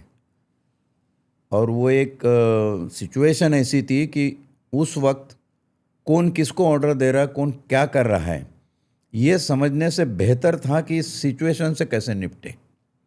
तो उसमें हर बंदा इन्वॉल्व हो गया। जो सिविल ड्रेस में था वो भी इन्वॉल्व हो गया, जो यूनिफॉर्म में था, कांस्टेबल था, हेड कांस्टेबल था, ऑफिसर था, एसीपी था, डीसीपी था, कमिश्नर था, सारे के सारे रास्ते पे आ गए। So that was the response which has acceleratedly developed and elevated in a short span of time. मैंने तो मेरे ज़िंदगी में इतने जल्दी पुलिस ने इतनी ज़्यादा तैयारी करके रास्ते पे आ गए कभी नहीं देखा, जो 26/11 में देखा। एक सतर्कता थी, भले हमारे पास इक्विपमेंट कम थे, कुछ नहीं था। अब जब कसाब को पकड़ा उसके पास तो लाठी ही थी, उसने तो जाके उसको पकड़ के पूरी गोली अपने पेट में ले ली और उस पर जाके जा गिरा तो जिंदा पकड़ा गया।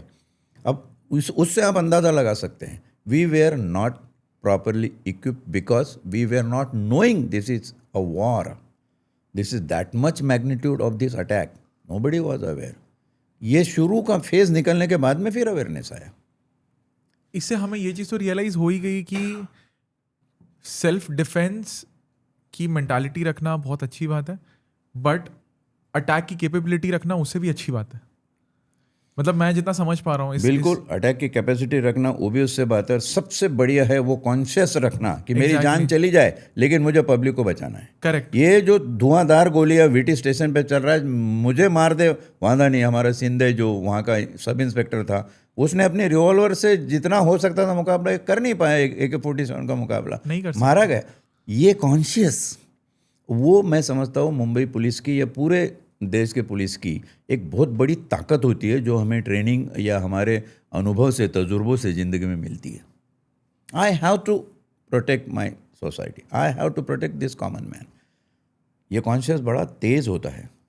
मैं जितना सुन रहा हूँ, समझ पा रहा हूँ, मेरे को एक चीज़ पता चल रही है इसमें कि इस रात पे सारे रोल्स की कोई वैल्यू नहीं रही होगी, चाहे वो कांस्टेबल हो, चाहे वो सब इंस्पेक्टर हो, चाहे वो इंस्पेक्टर हो, चाहे वो उससे कोई ऊपर हो। सारे के सारों का सिर्फ एक पर्पस था कि सबको फील्ड में उतरना है और कंट्रीब्यूट करना है इस चीज़ को कैसे भी रोकने के लिए। बिल्कुल, कोई फर्क नहीं पड़ता कि आप किस रैंक पे हो, या तुम बचोगे या मरोगे, कोई फर्क नहीं पड़ता। मुझे कूदना है, करना है, बचाना है, बस। दिस इज सच अ, ये बहुत बड़ी बात है, क्योंकि जो भी जा रहा है उसको पता है कि मैं वापस नहीं आऊंगा। शायद मोस्टली चांसेस है कि नहीं आऊंगा, क्योंकि सबको दिख रहा है कि टीवी पे न्यूज़ पे मीडिया यही बोल रही है, अरे उनके पास AK-47 है, उनके पास AK-47 है, उनके पास AK-47। गैलेंट्री हैपनिंग, ये गैलेंट्री हैपनिंग है, बड़ा सीना चाहिए उसके। सेम वर्ड आया मेरे और आपके मुंह। क्योंकि आई मीन एक बच्चा तो टीवी से ऑनेस्टली सर देख सकता है सिर्फ, लेकिन वो जो डर को जीना, उसको कॉन्कर करके कंट्रीब्यूट करना देश के लिए, ये अलग ही एक लेवल का जुनून है। सही बात, बहुत ही अलग लेवल का। एंड मैं आपसे पूछना चाहूँगा कि आप ऑब्वियसली आपने काम किया है हेमंत करकरे सर के साथ भी, कि ये जब हो रहा था सब रात को जा रहे थे, आप भी, I am sure you were in the field as well, तो आपको जब ये न्यूज़ आई शहादत की, I want you to know more than this from you कि what kind of a person he was, क्योंकि सब लोगों को टीवी चैनल से तो ये तो याद है कि अरे यार you know we lost somebody who you know sacrifice for the country, but उनकी लीडरशिप हेमंत करकरे नॉर्मली आपके साथ कैसे थे, मैं जानना चाहता हूँ उनके बारे में थोड़ा। मेरे उनके पर्सनल ताल्लुकात बहुत अच्छे थे और मैं कप परेड का इंचार्ज बनने से पहले उन्हीं के अंडर ATS में काम करता था और बहुत अच्छे से जानते थे। Actually we were from same native place और उनका इंटरेस्ट पढ़ाई में बहुत था। मेरी उन दिनों UD सिटी में एक लेक्चर हुई थी, चेंजिंग डायमेंशन ऑफ टेररिज्म, और उसमें केमिकल टेररिज्म पे वो लेक्चर हुई थी। तो वो ऑफिस ने मुझे एक लेटर भेजा UD सिटी डायरेक्टर ने कि आपकी लेक्चर से बहुत स्टूडेंट प्रभावित हुए, we have seen police officer but a chemistry professor also, ये सारी बातें उसमें लिखी। वो लेटर उनके टपाल में आ गया, उन्होंने देखा, उन्होंने मुझे बुलाया, बोले आप ये कहाँ पढ़ रहे हो? मैंने बोला सर मैं पढ़ नहीं रहा हूँ कॉन्स्पिक्यूसली, लेकिन सोच रहा हूँ। तो बोले तुम और मैं दोनों मिलके हम केमिकल टेररिज्म पे क्यों ना थेसिस लिख के PhD बने। क्या बात है। तो एक वहाँ प्रोफेसर थे, इफ़ आई रिमेम्बर, भौमिक, तो हमने उनसे बात की, सर ऐसे ऐसे मेरे जॉइंट कमिश्नर चाहते हैं PhD, बोले लेके आओ। तो यहाँ तक के बातें होती थी उनके साथ में। और as a leader he was excellent, courageous leader, leading from the front. He never said कि आप लोग आगे जाओ मैं पीछे खड़ा हूँ। ही सेड मैं आगे रहता हूँ आप पीछे साथ चलो, आप साथ चलो, आप मेरे पीछे चलो, मैं आगे चलता हूँ। That kind of a front fighting leader he was. Excellent human being, very handsome, personality was grand, gifted personality and very talented eight the same time. Very talented, very unique उनकी क्वालिटीज़ थी कि वो बात की नफ्स को पकड़ लेते थे। आपने एक बात कही शुरू में, तो आपके पहले लफ्ज़ में क्या आया, आपका आखिरी लफ्ज़ क्या होगा, वो समझ लेते थे। इतना होनहार ऑफिसर। हमको जब एक खबर मिली, जब उनकी शहादत हुई, चलो ठीक है अशोक चक्र मिला, उनकी शहादत को नवाजा गया, लेकिन मैं तुम्हारी इस पॉडकास्ट इंटरव्यू के माध्यम से ये करना चाहूँगा कि उनकी शहादत की इज्जत होनी चाहिए हर तरफ।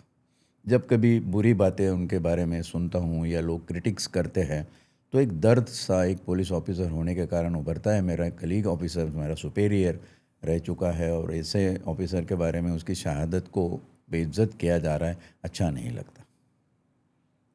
आपको क्या? मुझे भी अच्छा नहीं लगता, क्योंकि मेरे को ऐसा लगता है कि एज अ सिविलियन हम फोर फ्रंट पे तो कंट्रीब्यूट नहीं कर पा रहे, लेकिन अगर हम उस सैक्रिफाइस की वैल्यू समझ सकें जो एक इंसान डाल रहा है, जो उसकी पूरी फैमिली डाल रही है, नॉट जस्ट दैट पर्सन, उसकी पूरी फैमिली। हम फैमिली को भूल जाते हैं। आज हम कितने इंटरव्यू देख लें कि हम हेमंत करकरे सर का नाम ले लेंगे, बट उनकी फैमिली, उनके ग्रैंड चिल्ड्रंस, उनके आसपास के लोग जिनकी भी लाइफ में वो कंट्रीब्यूट कर रहे थे, वो सब अफेक्टेड है ना। ऐसा तो नहीं है कि सिर्फ एक बंदे को खोया है हमने, बराबर। वो शायद आगे जाके और देश के लिए काम करते थे। फैमिली का सफरिंग और फैमिली का सपोर्ट इतना ज़बरदस्त है। कविता करकरे जी वो भी नहीं रही दुनिया में, उनकी बीवी हेमंत करकरे की, मुझे याद है वो वाक़या जब हमारे आदरणीय पंतप्रधान मोदी जी गुजरात के CM थे और करकरे की शहादत के लिए उन्होंने 50 लाख रुपया इनको देने का ये किया, तो मिसेस करकरे ने बोला ये पैसा मैं नहीं लूँगी, ये देश के नाम शहादत है, ये शहादत देश के नाम है, ये कोई खरीद फरोख्त वाली चीज़ नहीं है शहादत। ये उनके लफ्ज़ थे।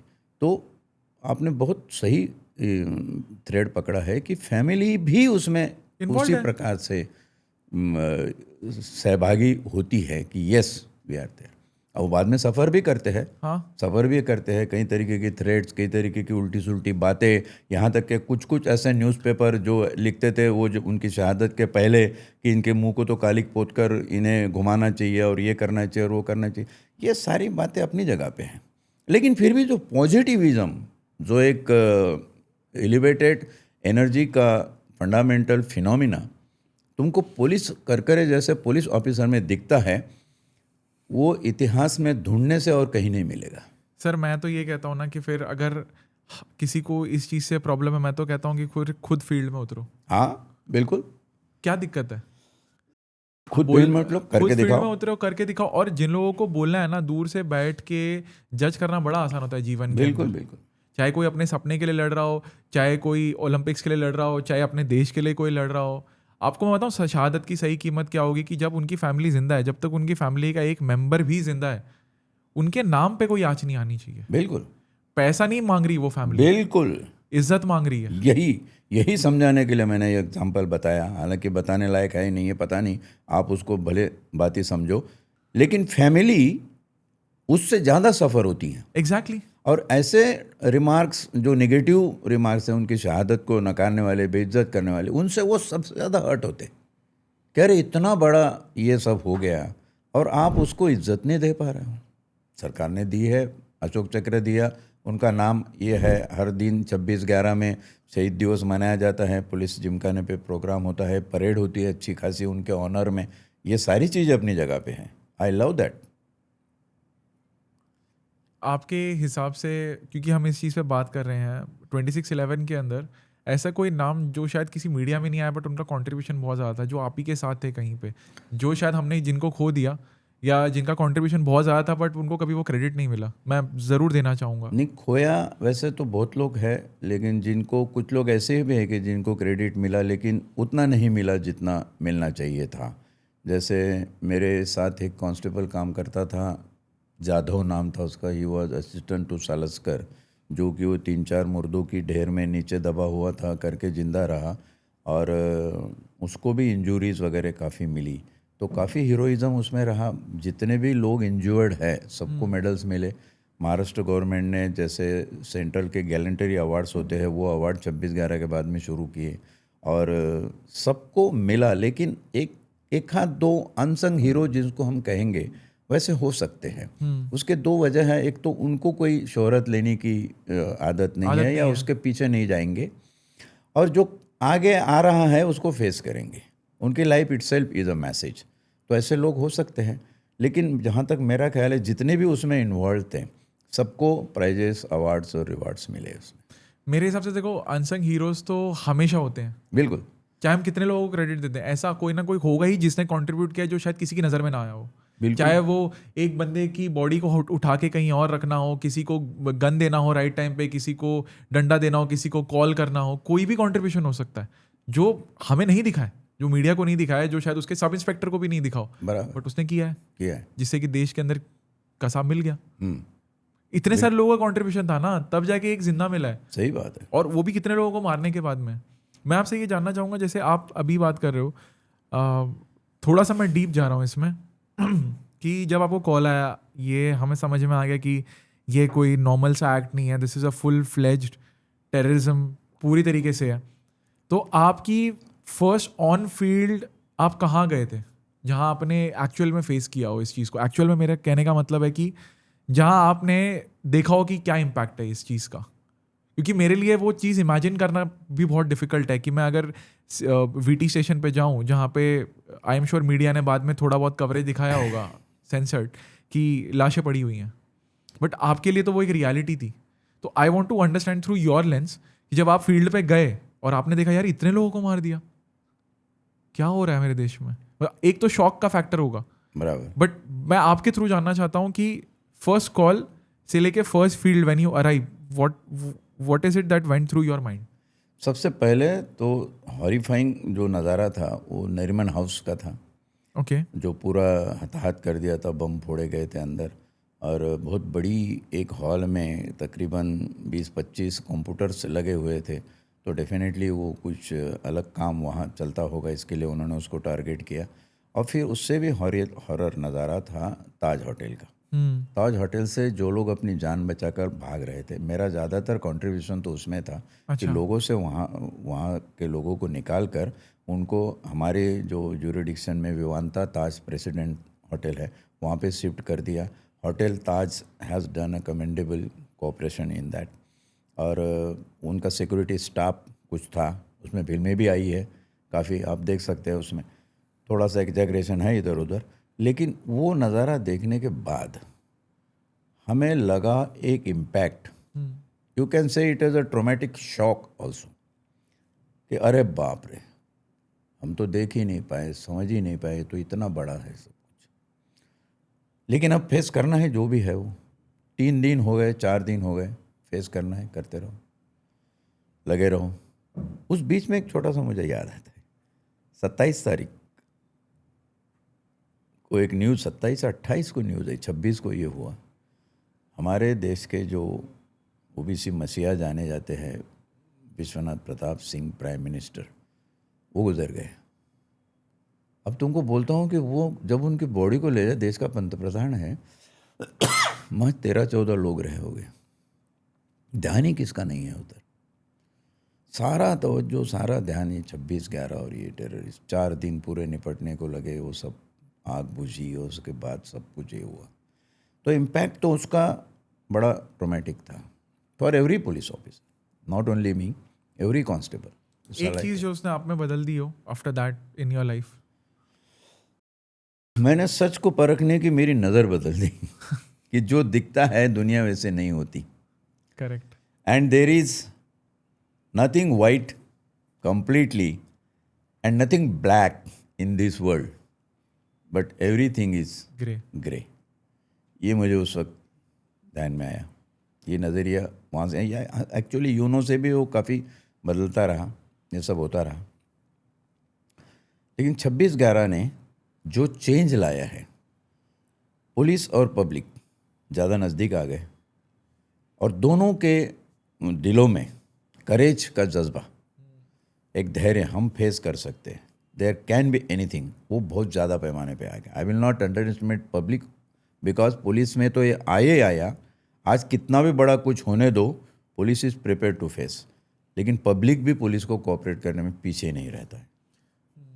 और पुलिस के लिए, मतलब सिविलियन के लिए तो ये और डिफिकल्ट है, क्योंकि पुलिस तो चलो एक ट्रेंड होती है इस एनवायरनमेंट के लिए कि आपको ये प्रोटोकॉल में सिखाया जा रहा है कि आप इस चीज़ को कैसे प्रोसेस करो when ever it happen. Worst case scenario को हम ऑब्वियसली लेके चलते हैं कि हमें वर्स्ट केस लेके चलना है एंड आइडियली उसको कभी आने नहीं देना, ठीक है। बट हमारे लिए तो ऐसा होता है कि यार ये अगर आ गया, अब आपके सामने कोई अगर आ गया, आपको तो ना गन पकड़ना आता है, ना आपको उसको क्लोज करना आता है, ना सेफ्टी लॉक हटाना आता है, आप क्या कर सकते हो? ज़्यादा से ज़्यादा अगर आपने कुछ सेल्फ डिफेंस में कराटे कुराटे कुछ सीखा है तो आप जाके थोड़ा सा वो कर सकते हो या इन्फॉर्म कर सकते हो। तो only thing that you have is courage to act yes, as a civilian, the only thing you that differentiates you की। और ऐसे बहुत सारे केसेस हुए हैं, not just in that, Uri, Pahalgam, हर जगह पे कहीं ना कहीं सिविलियन ने कॉन्ट्रीब्यूट किया है कि मेरे पास अभी हिम्मत है और किसी को ज़रूरत है। बिल्कुल, वो तो पहलगाम में दिखता है, पहलगाम में लोग सामने आए, कई हद तक लोगों ने जब ये समझा तो उनको पीछा करने तक के कुछ शहादतें भी हुई पब्लिक की। तो इससे ये दिखता है कि पब्लिक में भी वो कॉन्शियस जो है वो जगा हुआ है पूरी तरह। क्योंकि कितना सहेगा यार पब्लिक भी, हमारा देश भी कितना सहेगा, मतलब इट इज़ नॉट लाइक कि एक टेररिस्ट की एक्ट हो ना, बॉम्बे ने कितना सहाया, मुंबई ने कितना सहाया इतने सालों से, चाहे वो पहले के गैंग वॉर्स हों, उसके बाद में टेररिस्ट अटैक्स हों, उसके बाद में अब देश की कई और जगहों पे। So it is not just about Mumbai, it our country is united with this pain. जो मैं आपसे बात कर रहा था, तो पेन से बड़ा यूनिफायर भी कोई नहीं है। सही बात। आपकी खुशी कोई समझे ना समझे, आपका दर्द जरूर समझ जाएगा, और वो दर्द हमेशा ज़्यादा रिलेटेबल होता है। Correct. And that is what I think has unified Mumbai and brought both police and civilians close, and not just Mumbai but the entire country close. And इसमें बहुत बड़ा रोल सोशल मीडिया ने भी play किया है। ये जो polarisation आज हम देखते हैं कंट्री के अंदर, वो क्यों आई है? क्योंकि आज एक कोई भी बंदा अपना ओपिनियन दे सकता है। पहले ओपिनियन देने के लिए आपको एक ब्यूरोक्रेट बनना पड़ेगा, पहले के ज़माने में। आज उसकी ज़रूरत नहीं रही है। आज हम ब्यूरोक्रेट को क्रिटिसाइज़ कर रहे हैं कि अगर आपने ये चीज़ की है तो गलत है। पब्लिक की बात कर रहा हूँ मैं, एज अ कलेक्टिव ओपिनियन, कि हम उस चीज़ को क्रिटिसाइज़ कर रहे हैं। तो आई थिंक सोशल मीडिया ने एक बहुत बड़ा पार्ट प्ले किया है, टेक्नोलॉजी ने एक बहुत बड़ा पार्ट प्ले किया है कि लोगों को अंडर चेक रखें। करेक्ट। और ये यंग जनरेशन को मैं इसकी क्रेडिट देना चाहूँगा कि यंग जनरेशन, उनको किसी ने सिखाया है ये बिल्कुल ज़रूरी नहीं है, वो सिचुएशनल लेसन लेकर रिएक्ट होना शुरू किया है, either this side that side. और ये जो बात है कि what is the real thing and what they should speak, ये उनको आता है। I think that is the main base of sustenance in democratic pattern of governance. अगर इस देश में डेमोक्रेसी बचती है, भली थोड़ी बहुत कॉर्पोरेटोक्रेसी डेमोक्रेसी साथ में चल रहा है आजकल, लेकिन वो इन यूथ के बदले हुए साइको प्रोसेस पर ही डिपेंड करेगा। और इनकी साइकोलॉजी अगर इस तरीके से डिस्टॉर्ट नहीं की जाए, जबकि काफ़ी ज़्यादा डिस्टॉर्शन है, यूथ लोग को भड़काए बहकाए जाने की कई कोशिशें कई माने में होती है, लेकिन फिर भी मेरा भरोसा है तो इसी देश की युवाओं पर जो अपनी मानसिकता को बनाए रखे हैं और रिएक्ट होते हैं, रुकते नहीं। हाँ, बहुत बड़ा कंट्रीब्यूशन अभी हमारे देश के अंदर यूथ का रहा ही है, और आई थिंक द नेक्स्ट 10 years ये और ज़्यादा बढ़ते जाने वाला है। बिल्कुल। And it is not gonna stop, and that is why it is very important for us to create this content कि जिससे कि वो सही डायरेक्शन में कंटिन्यू आगे जाते रहे। वरना ये सब पॉडकास्ट क्रिएट करके या कोई भी चीज़ पे बोल के कोई मतलब ही नहीं है अगर हम किसी को रीडायरेक्ट नहीं कर पा रहे बिल्कुल सही डायरेक्शन के अंदर। There must be some value to contribute. Yeah, there must be. And that is also one of your sacrifice to the country. Exactly. That comes. Value will come from there only. Value कहीं के किसी के पोशाक से किसी के कपड़ों तो से नहीं आएगी. That will come through what sacrifices you had. And lastly, before I close 2611 का chapter, because हम काफ़ी इस पे डिस्कस कर चुके हैं, and I have understood a lot of things from you. उस पूरे इंसिडेंट के अंदर आपके हाथ से किसी की डेथ हुई थी, मतलब जैसे हम फायरिंग कर रहे हैं, ऐसा कुछ हुआ था? नहीं, आई डोंट थिंक। नहीं, बट जैसे आपके पूरे करियर में, ये पुलिस करियर के अंदर आपने कभी किसी को एनकाउंटर किया हो, क्रिमिनल को? हाँ, एनकाउंटर किए हैं मैंने। किए ना? किए है। हाँ। लेकिन 26/11 में ऐसा नहीं, मैं जनरली बात कर रहा हूँ आपसे, because my question revolves around कि जब हम किसी का एनकाउंटर करते हैं, किसी क्रिमिनल का, तो how do you process that as a human with conscious? एक तो पॉजिटिव बात बताता हूँ, उसमें ये होती है कि अपने हाथ से आदमी मर गया, क्या मुझे उसकी जान लेने का हक है? नॉर्मली उसको पनिश करने का या उसको मारने का हक मुझे नहीं है। ये कहता है डोस्टोव्स्की क्राइम एंड पनिशमेंट, जो मेरे ज़िंदगी को बदलने वाली एक किताब है। जब मैंने डोस्टोव्स्की की थ्योरीज को पढ़ा, जो रशियन 1886 में किताब लिखता है कि nobody has a right to punish any human, you are not judge and judiciary। तो फिर पनिशमेंट का दायरा क्या है, वो उसने एक्सप्लेन करते करते वो एक मर्डर केस की स्टोरी लेकर वो चल रहा है, किसी के हाथ से कोई मरा है। तो मैं जब ये बात को सोचता था कि मेरे हाथों से आदमी मर गया, एनकाउंटर में मर गया, whether it was worth, and two things were coming to my mind कि मेरी जॉब, मेरी सिस्टम का हिस्सा जिसने मेरे हाथ में गन दी है, रिवॉल्वर दिया है, for my protection and protection of others. तो प्रोटेक्शन ऑफ अदर्स वहाँ पे आ जाता है कि ये जो आदमी है जो एनकाउंटर में मरा, वो कितने लोगों को कितने मुश्किलें पैदा करता था, कितना बदमाश था।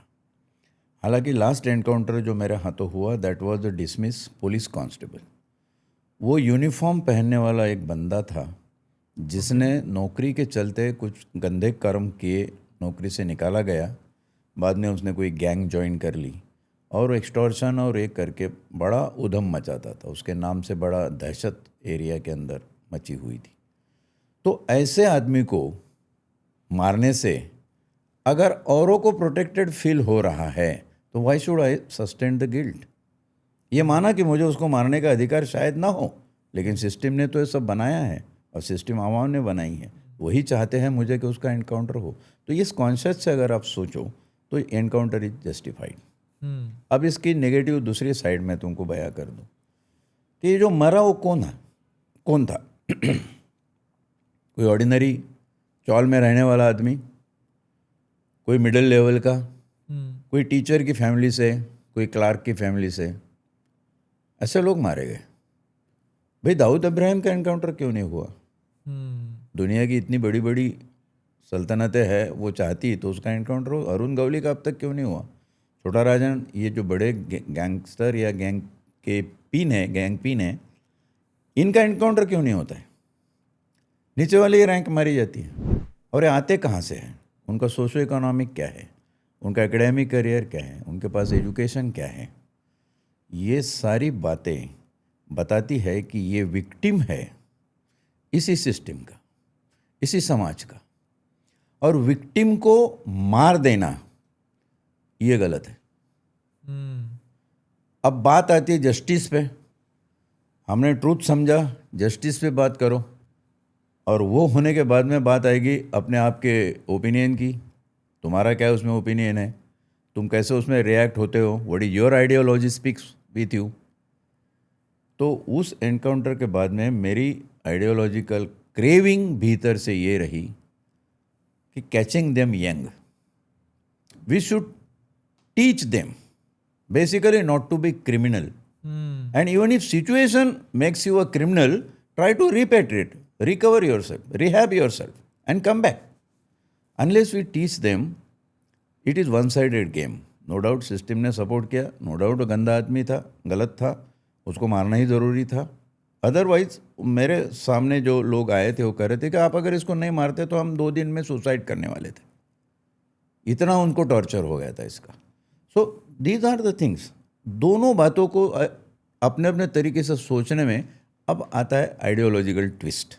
जो एक पुलिस ऑफिसर, एक प्रोफेसर जो पुलिस ऑफिसर बनना उसकी ज़िंदगी में आया, and I tilted towards spiritual this thing. Dnyaneshwari मैंने देखी, फिर छत्रपति शिवाजी महाराज को पढ़ा, और ये तो मुझे बच्चों के इतने बड़े हीरो लगने लगे कि जिस उम्र में ज्ञानेश्वरी लिखी वो 16 साल का था, जिस उम्र में शिवाजी ने अपनी करंगुली को काट कर रक्ताभिषेक करके हिंदवी स्वराज्य की स्थापना करूंगा बोल के प्रतिज्ञा करी थी, वो 17 साल का था। तो ये teenage is the best thing. और जो किताब है मेरी अमृत शान कोड़े, वो उसी पे आई बाद में कि यू कैच देम यंग। और जो बच्चा टीनेज में अपनी सोच समझ ले तो वही उसका करियर बनता है। अगर टीनेज निकल जाए और अपना सोच वो नहीं समझे, what is the purpose of his existence वो नहीं समझे, तो उसकी ज़िंदगी अका रहते हैं। कितनी प्यारी चीज़ की है। मैं आपसे ये सवाल करने वाला था और आपने मुझे उसका आंसर पहले ही दे दिया कि आपने ये क्यों लिखी स्पेसिफिकली टीनेजर्स के लिए, एंड आपने उसका आंसर दे दिया कि to reform them before they get misguided in life. Yes, कि बुलेट मिस फायर होने से पहले ही उसको डायरेक्शन दे दो।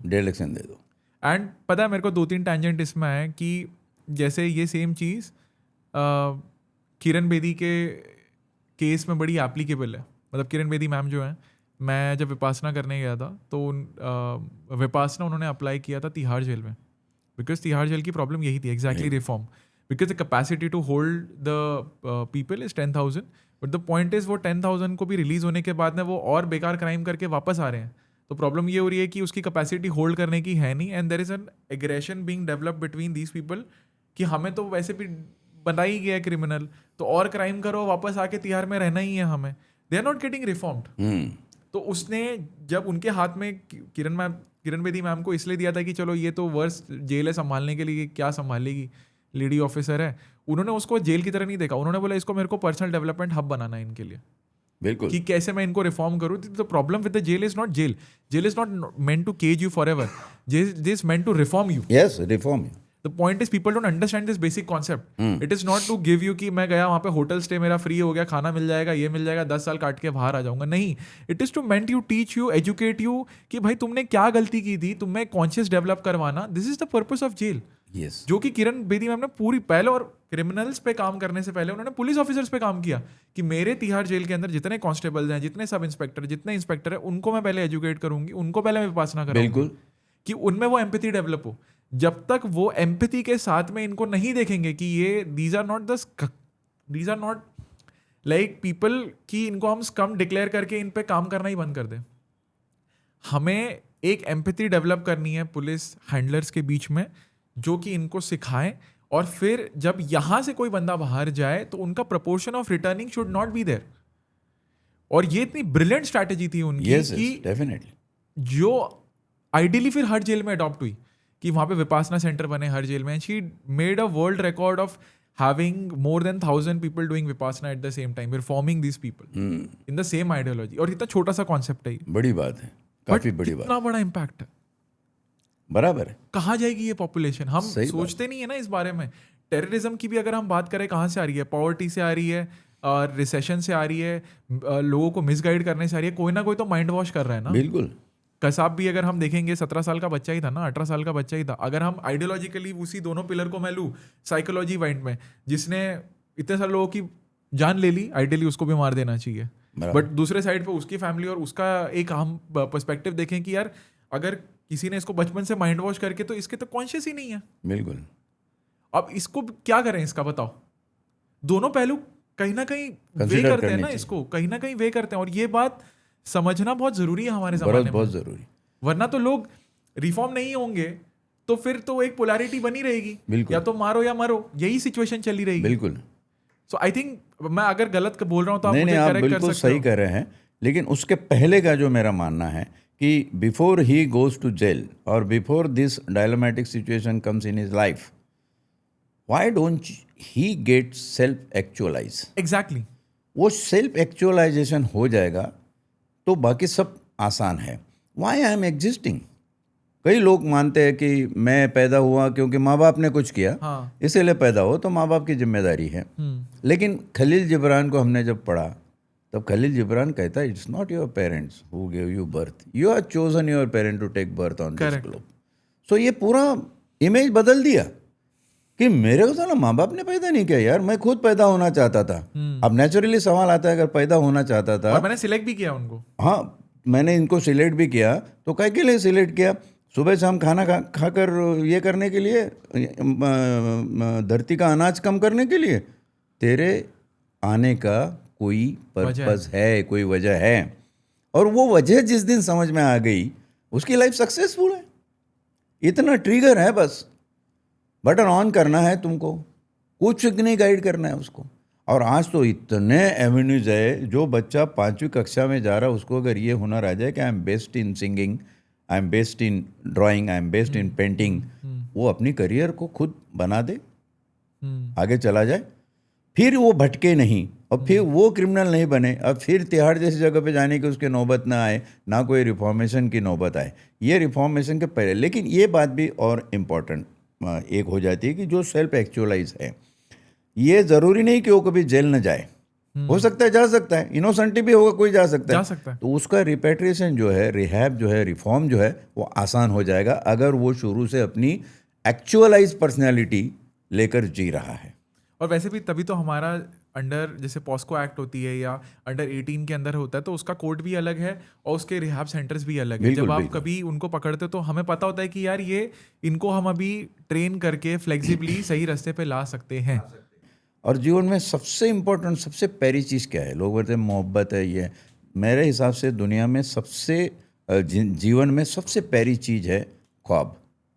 वो ख्वाब तुम हर सुबह अपने साथ लेके चलते हो। आए हाय, क्या बात बोल रही है। हाँ, और वो कहता है कि जब तू पहलू में आकर मुस्कुराई तो लगा कि जवानी के दिन कुछ बाकी है अभी, बोतल भले ख़त्म हो चुकी हो मगर प्यालों में शराब बाकी है अभी। क्या बात। तो ये इस मकसद से अगर आप आगे देखो, अपनी ज़िंदगी को देखो, आने वाले दिन को हक करो, my God it's wonderful, life is wonderful. दुख आते रहेंगे और दुखों को स्वागत करना सीखो, क्योंकि वो दुख ही है जो तुम्हें जीवन का अच्छा स्वाद देते हैं।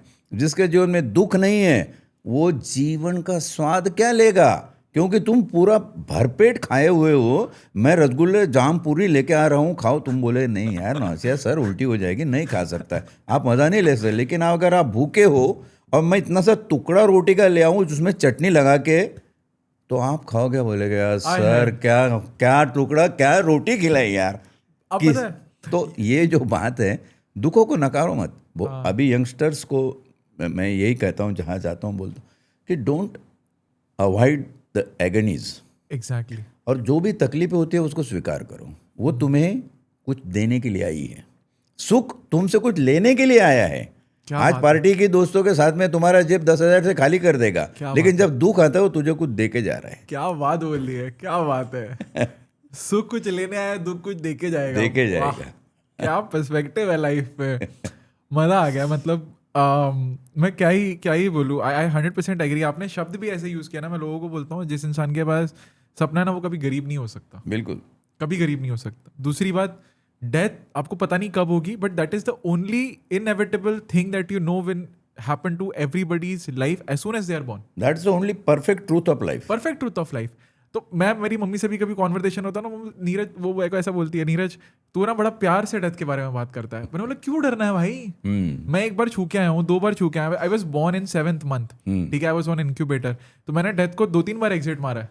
द पॉइंट इज कि क्यों डरूं उस चीज से जो होनी ही है. बराबर है. और दूसरी बात ये है कि उसको जब भी मैं सोचता हूँ तो मेरे को ऐसा लगता है यार लाइफ को और मतलब देता हूँ. हाँ, सही बात है. मतलब मेरे अंदर से मेरे को वो मोटिवेशन आ जाती है कि यार नीरज इस लाइफ को बनाते हैं ना कुछ यार. 3 दिन के बाद भी अगर गया, ये तो नहीं पता तो और अच्छी बात है कि हर दिन को उतना वैल्यूएबल बनाना है. बराबर है. और ऑनेस्टली अगर मैं बोलूँ ना, जैसे आपने फियर को देखा है, मैंने फियर को देखा है अलग अलग पहलुओं में. वो एक मोमेंट ना आपको ये समझा देता है कि यार सबके पास ना इतनी सी अपॉर्चुनिटी है. बराबर है.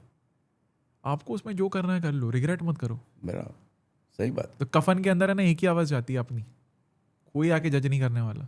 सही बात है. सबसे बड़ा फियर क्या है? डेथ के बड़ा कोई फियर नहीं है. Death is the biggest fear. Everybody is fearing. तो वो तो सर्टन है. तो फिर आज ही से डरना शुरू कर दे कि मौत होने वाली है, मौत होने वाली है, जबकि पता ही नहीं तेरे को कब होने वाली है, कहाँ होने वाली है, किस समय होने वाली. फियर इनइविटेबल एलिमेंट है तुम्हारे डीएनएस का, तुम्हारी जेनेटिक एग्जिस्टेंस का. You can not avoid it. Then fear against courage. So what is courage? Courage is nothing but management of fear. You have to manage your fear.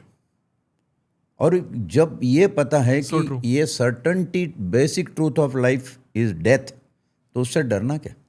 Ultimate वैसे जब मरने से पहले जीना सीख लो. There you are. मरने से पहले जीना सीख लो. एक्चुअली वो बहुत कम लोग जीना जानते हैं सर. बराबर है. आज पोएट हो, आपने इतने सारे साहित्य में कंट्रीब्यूशन किया है, उनको पढ़ा है. आपकी अभी मैं उसी लास्ट सेक्शन पे आ रहा हूँ, आपकी खुद की प्राइवेट इन्वेस्टिगेशन की फर्म है.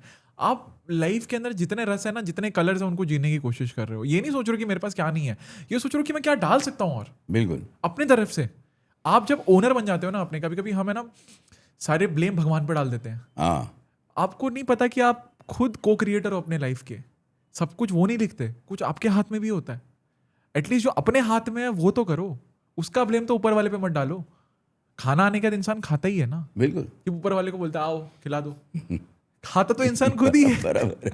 सो I think we forget this. It's a very fine line. Because as an adult हम जैसे ग्रो होते हैं ना, बाहर बढ़ते जाता है जिंदगी का, तो हम दूसरों पे ब्लेम डालना ज्यादा स्टार्ट कर देते हैं. बच्चा कभी नहीं बोलता अरे वो सॉरी बोल देता है, मम्मी सॉरी.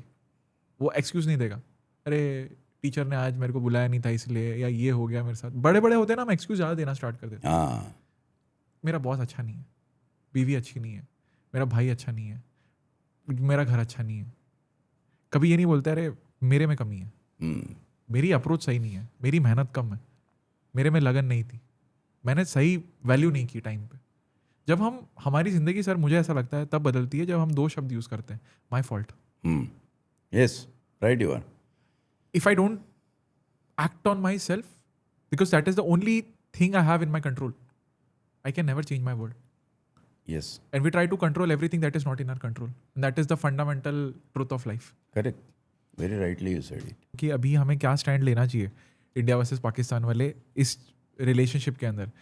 नहीं, we need not to remain dormant. We have to be active, rationally and proportionately. अभी जैसे पहलगाम हुआ, so this is a public conscious कि भाई जो वो 7-8 लोग, 4 लोग जो कोई भी थे, वो पकड़ के पहले उनको ये होनी चाहिए थी. हमने स्ट्राइक किया, गए आए, ये सब कुछ ठीक है, करना चाहिए था. लेकिन इसके साथ साथ हमने रिएक्ट तो किया, उनको सबक भी सिखाया, उन्होंने एपोलॉजी करी, पाँव पड़े, तब वॉर बंद कर दी वगैरह वगैरह. सारा मामला ठीक है अपनी जगह पे. अब एज ए यूथ इस देश के लोगों को क्या सोचना है? उसको सिर्फ इतना सोचना है कि जो कुछ हो रहा that is a part and parcel of world economic game. क्योंकि दुनिया में हर 4-5 साल में नया ऑर्डर सेट किया जाता है. वो सेटर्स कौन है? They are the contractors of the world. Deep state कहो या और कुछ कहो, उनका गेम वो खेल रहे हैं.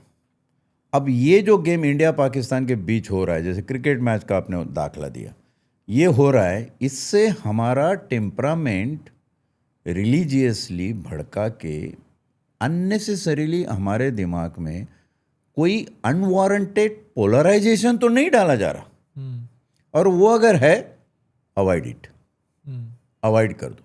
जैसे नागपुर में वो हुआ, औरंगजेब की कब्र पे हुई, उधर औरंगाबाद में हुआ तो इधर राइट्स हो गए और ये सब हो गया। इससे हमारी आवाम के युवा बचे, वो सोचे कि आग तो लगी है लेकिन उसका पर्पस क्या है। So go beyond that deeper meaning, जो ऑब्वियसली दिख रहा है उसके पीछे एक बार जाके देखो। हाँ, the way were thinking, we were talking about game के पीछे की गेम को समझो, गेम के पीछे के गेम की समझो।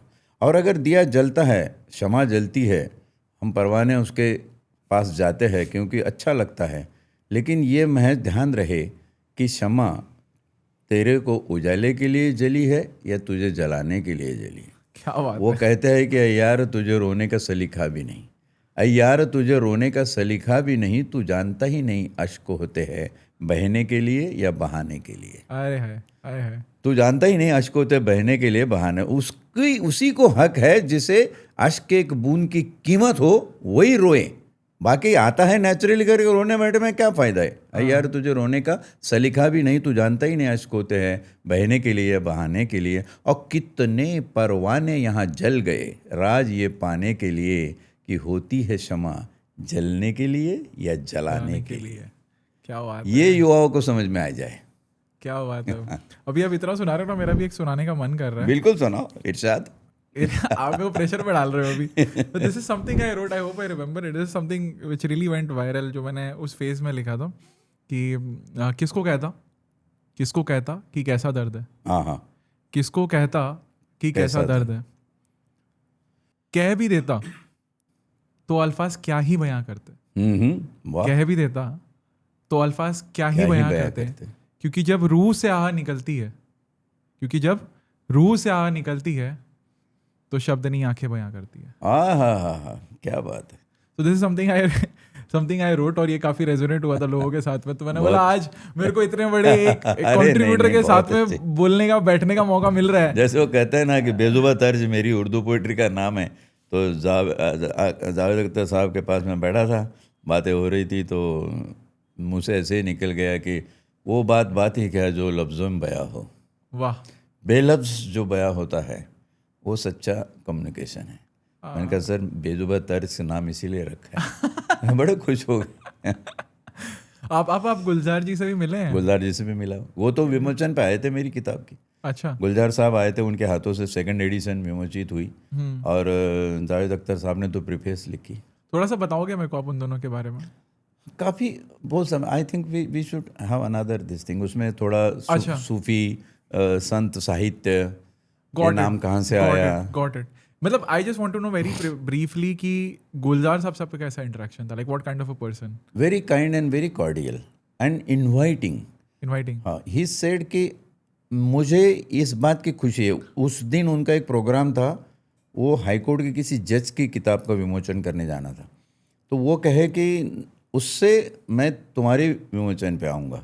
क्या बात। क्योंकि आप पुलिस में रहते हुए ये सीमेंट के जंगलों में जहाँ इंसान आबादाबी में लगा रहता है, वहाँ आपने पोइट्री लिखी।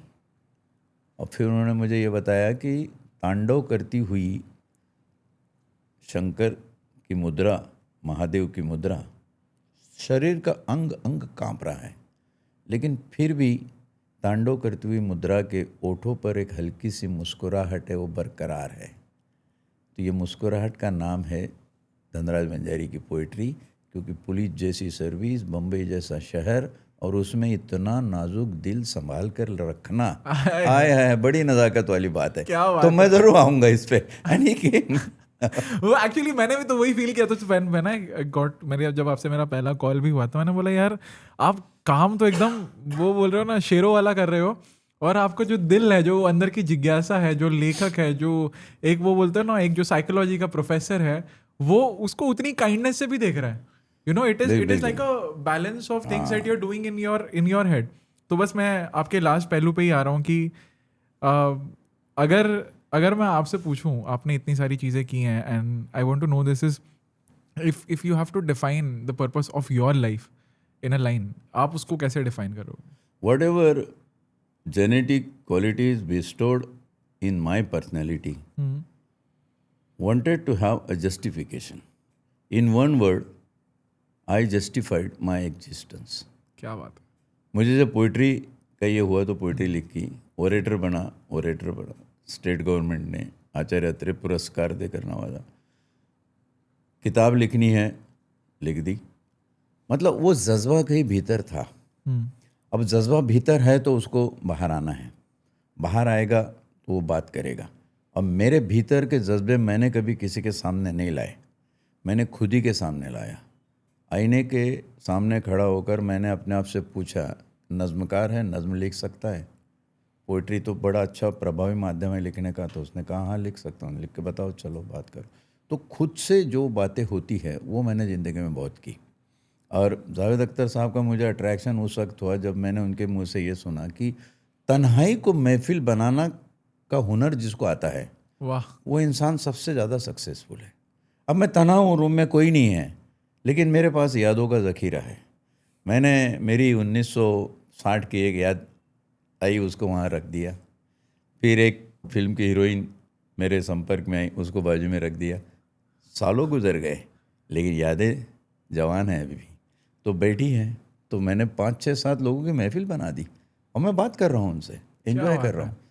सो ये जो जीने का तरीका है ना, ये बड़ा उम्दा और बड़ा अच्छा लगा मुझे. सर चलो ऐसा ज़िंदगी जीते. पॉलिटिशियन बनना है, चलो इलेक्शन लड़ लो. हमने लोकसभा लड़ी, पॉलिटिशियन बने, पॉलिटिकल पार्टी में चले गए. ये गए. एडवोकेट बनना, LLB करो. I top the Mumbai university in LLB study. तो ये बातें होती रही. अब तब जाके पता चलता है कि भीतर क्या क्या था, और जो था वो बाहर आना चाहता था, और उसी को तो जस्टिफाइंग एग्जिस्टेंस कहते हैं. और जस्टिफाइंग एग्जिस्टेंस का मतलब दाऊद भी कहेगा, अरुण गौली भी कहेगा कि हमने भी हमारा एग्जिस्टेंस जस्टिफाई किया. लेकिन मेरी डेफिनेशन थोड़ी सी अलग है कि मेरे आने से पहले ये दुनिया जितनी खूबसूरत थी उसमें थोड़ी खूबसूरत और बना दूँ. क्या बात. 2 किताबें लिखे ही डालूँ, कुछ और नज़ाकत भरी बातें कर लूँ, थोड़ी सी खूबसूरत बना चला जाऊँ. जाना तो सबको है, परम सत्य है डेथ. मैं I hope I can justify my existence when I am at your age. And मुझे ऐसा लगता है कहीं ना कहीं आज आपसे बातें करके इतना कुछ सीखने तो मिला ही है obviously, but the energy, the tenacity, the kindness, the love, the humour, the poetries, you are a complete package and the moral is the same thing. जिस तरह से मैं जीना चाहता हूँ ना, आप उसका बहुत ब्यूटीफुल एग्जाम्पल हो कि जो करना है करो, एटलीस्ट रिग्रेट के साथ ना जाओ. बिल्कुल. Justify the capabilities that you have been giving. मतलब मेरे को गाना पसंद है, I am a trained vocalist, so I sing, I can play guitar, I am learning piano, I have written my book. Similar, एक कहानी है बयां करने के लिए, लिख दो. At least do what you are capable to do. And I love the word genetic जो आपने स्टार्टिंग में यूज किया, giving it a little scientific touch there. तो I think a very very beautiful and a very apt answer. The last question of the podcast before the thank you note is, if I delete everything about you, आपका किरदार अगर मैं मिटा दूँ, आपके पास में 60 second हो to leave one piece of truth or advice, very precise, keeping all the context in mind, what would that be? मेरे मस्तिष्क में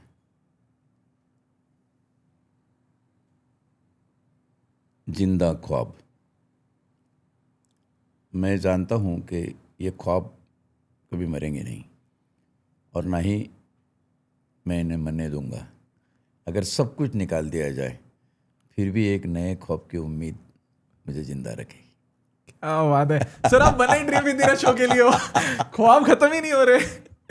सो I think I am very very humbled. I think the most prestigious guest you have been on my show. Thank you so much कि आपने time निकाला. Thank you so much कि आपने इतने खुल के.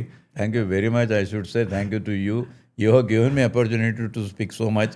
I think this is the first recording of my interview somebody is taking with all areas and multiple dimensions, multiple faces of my personality being touched upon. Thank you so much. आपको अगर अच्छा लगा and I really delivered on that quality then it means a lot to me coming from you. But thank you so much and this is not the last one with ACP Dhanraj and I think बहुत सारे podcast करने हैं आपके. हम एक एक को आज तो सिर्फ टच किया है आपको. हाँ, हम पूरा साहित्य में भी जाएंगे, पूरा साइकोलॉजी में भी जाएंगे और आई थिंक बहुत कुछ है अभी हमारे बीच में. अभी बहुत तो हमने ख्वाब है. महल बना दिया, अब एक रूम में जाएंगे. एक रूम में जाएंगे. चलो thank you so much. Thank you so much. I am sure आप लोगों को ये पॉडकास्ट बहुत अच्छा लगा होगा और इससे थोड़ी सी तो वैल्यू मिली होगी. बीच में थोड़ी सी हंसी भी आई होगी, थोड़े से इमोशन भी ट्रिगर होंगे. इस सब के पीछे ना बहुत मेहनत जाती है. And if you really loved even 1 second of this podcast, then definitely hit that like and subscribe button because free है. एंड इससे मुझे मेरी टीम को बहुत ज़्यादा मोटिवेशन मिलती है एंड मैं अपनी जर्नी में इसके थ्रू कंटिन्यू कर सकता हूँ, अपने सपनों को एक उड़ान दे सकता हूँ. So let's dream together and keep enjoying the podcast, keep supporting.